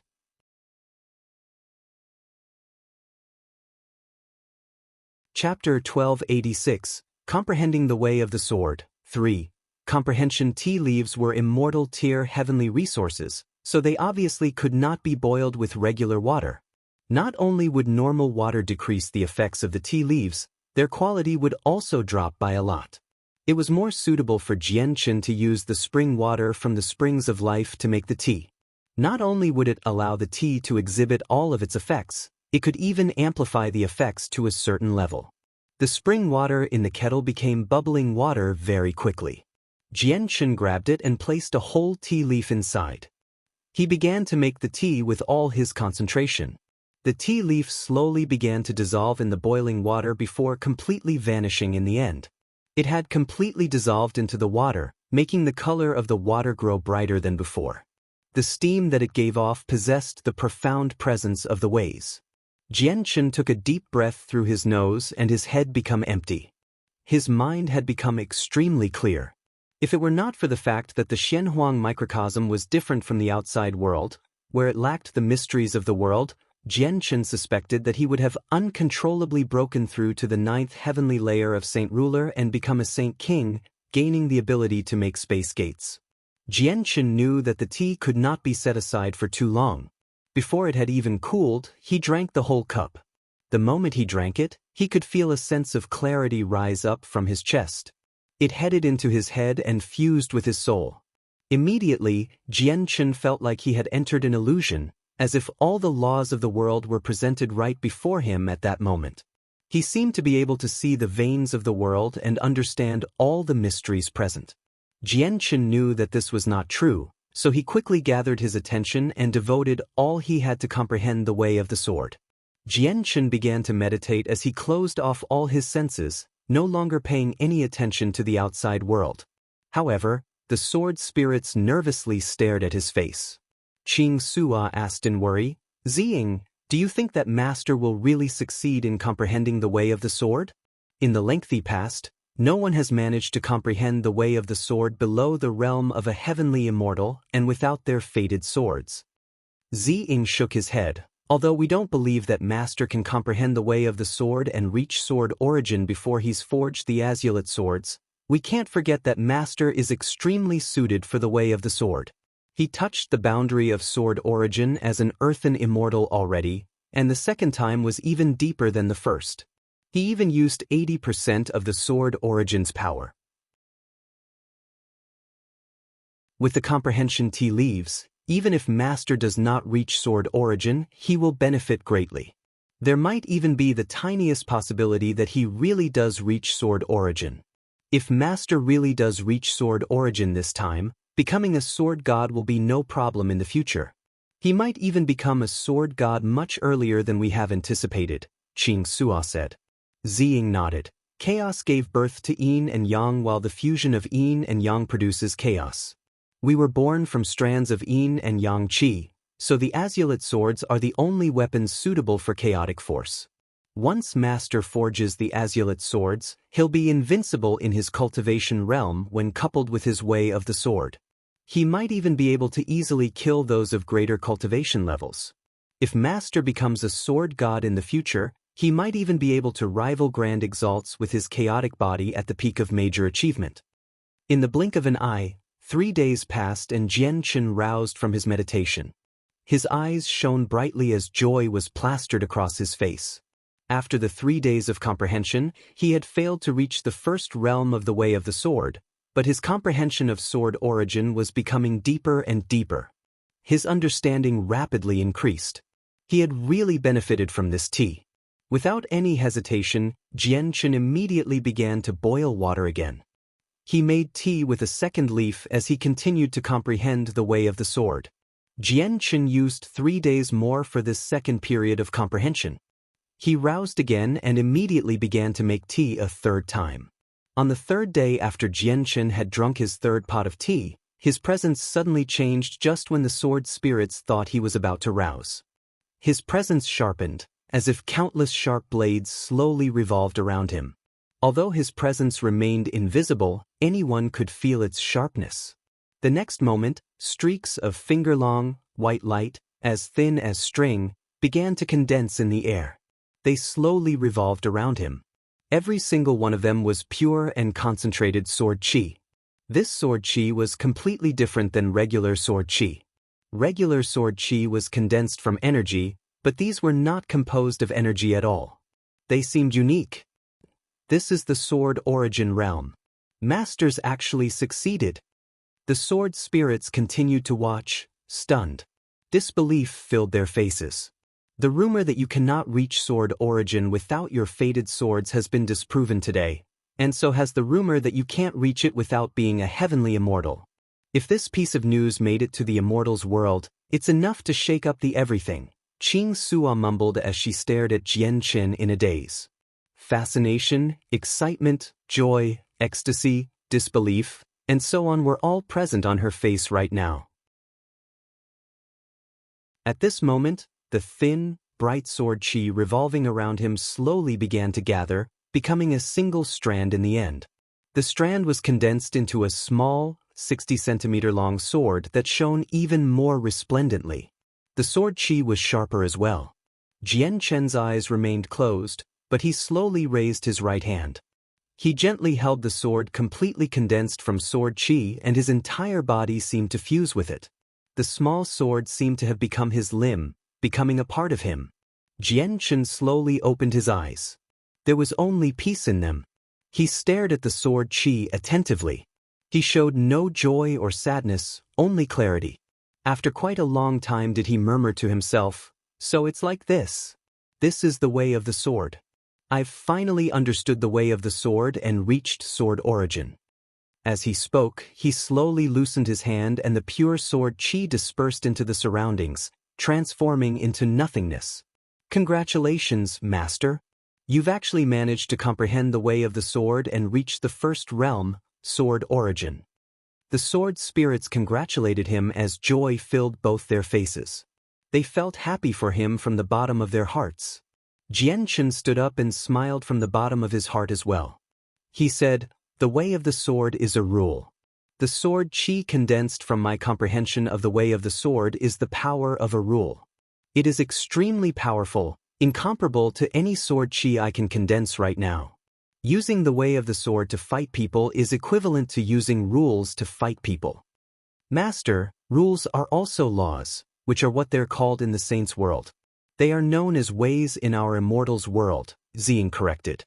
He was born on the immortals' world, so he obviously preferred the immortals' world's method of reference. Jian Chen chuckled. He did not delve on the matter with the sword spirits and said, "I've used 9 days to comprehend the way of the sword. There is less and less time remaining. I need to go out. I believe that killing Class 9 Xianhuang beasts with my current strength shouldn't be too difficult now." Jian Chen knew that his battle prowess had drastically increased now that he had reached sword origin, but he was uncertain as to just how much it had increased by. He did not dare to test his strength in the artifact space since the artifact space could only withstand attacks from those below Saint Emperors. Saint Emperors were enough to shatter the space. He did not wish to destroy the artifact space with his own hands after it had helped him so much.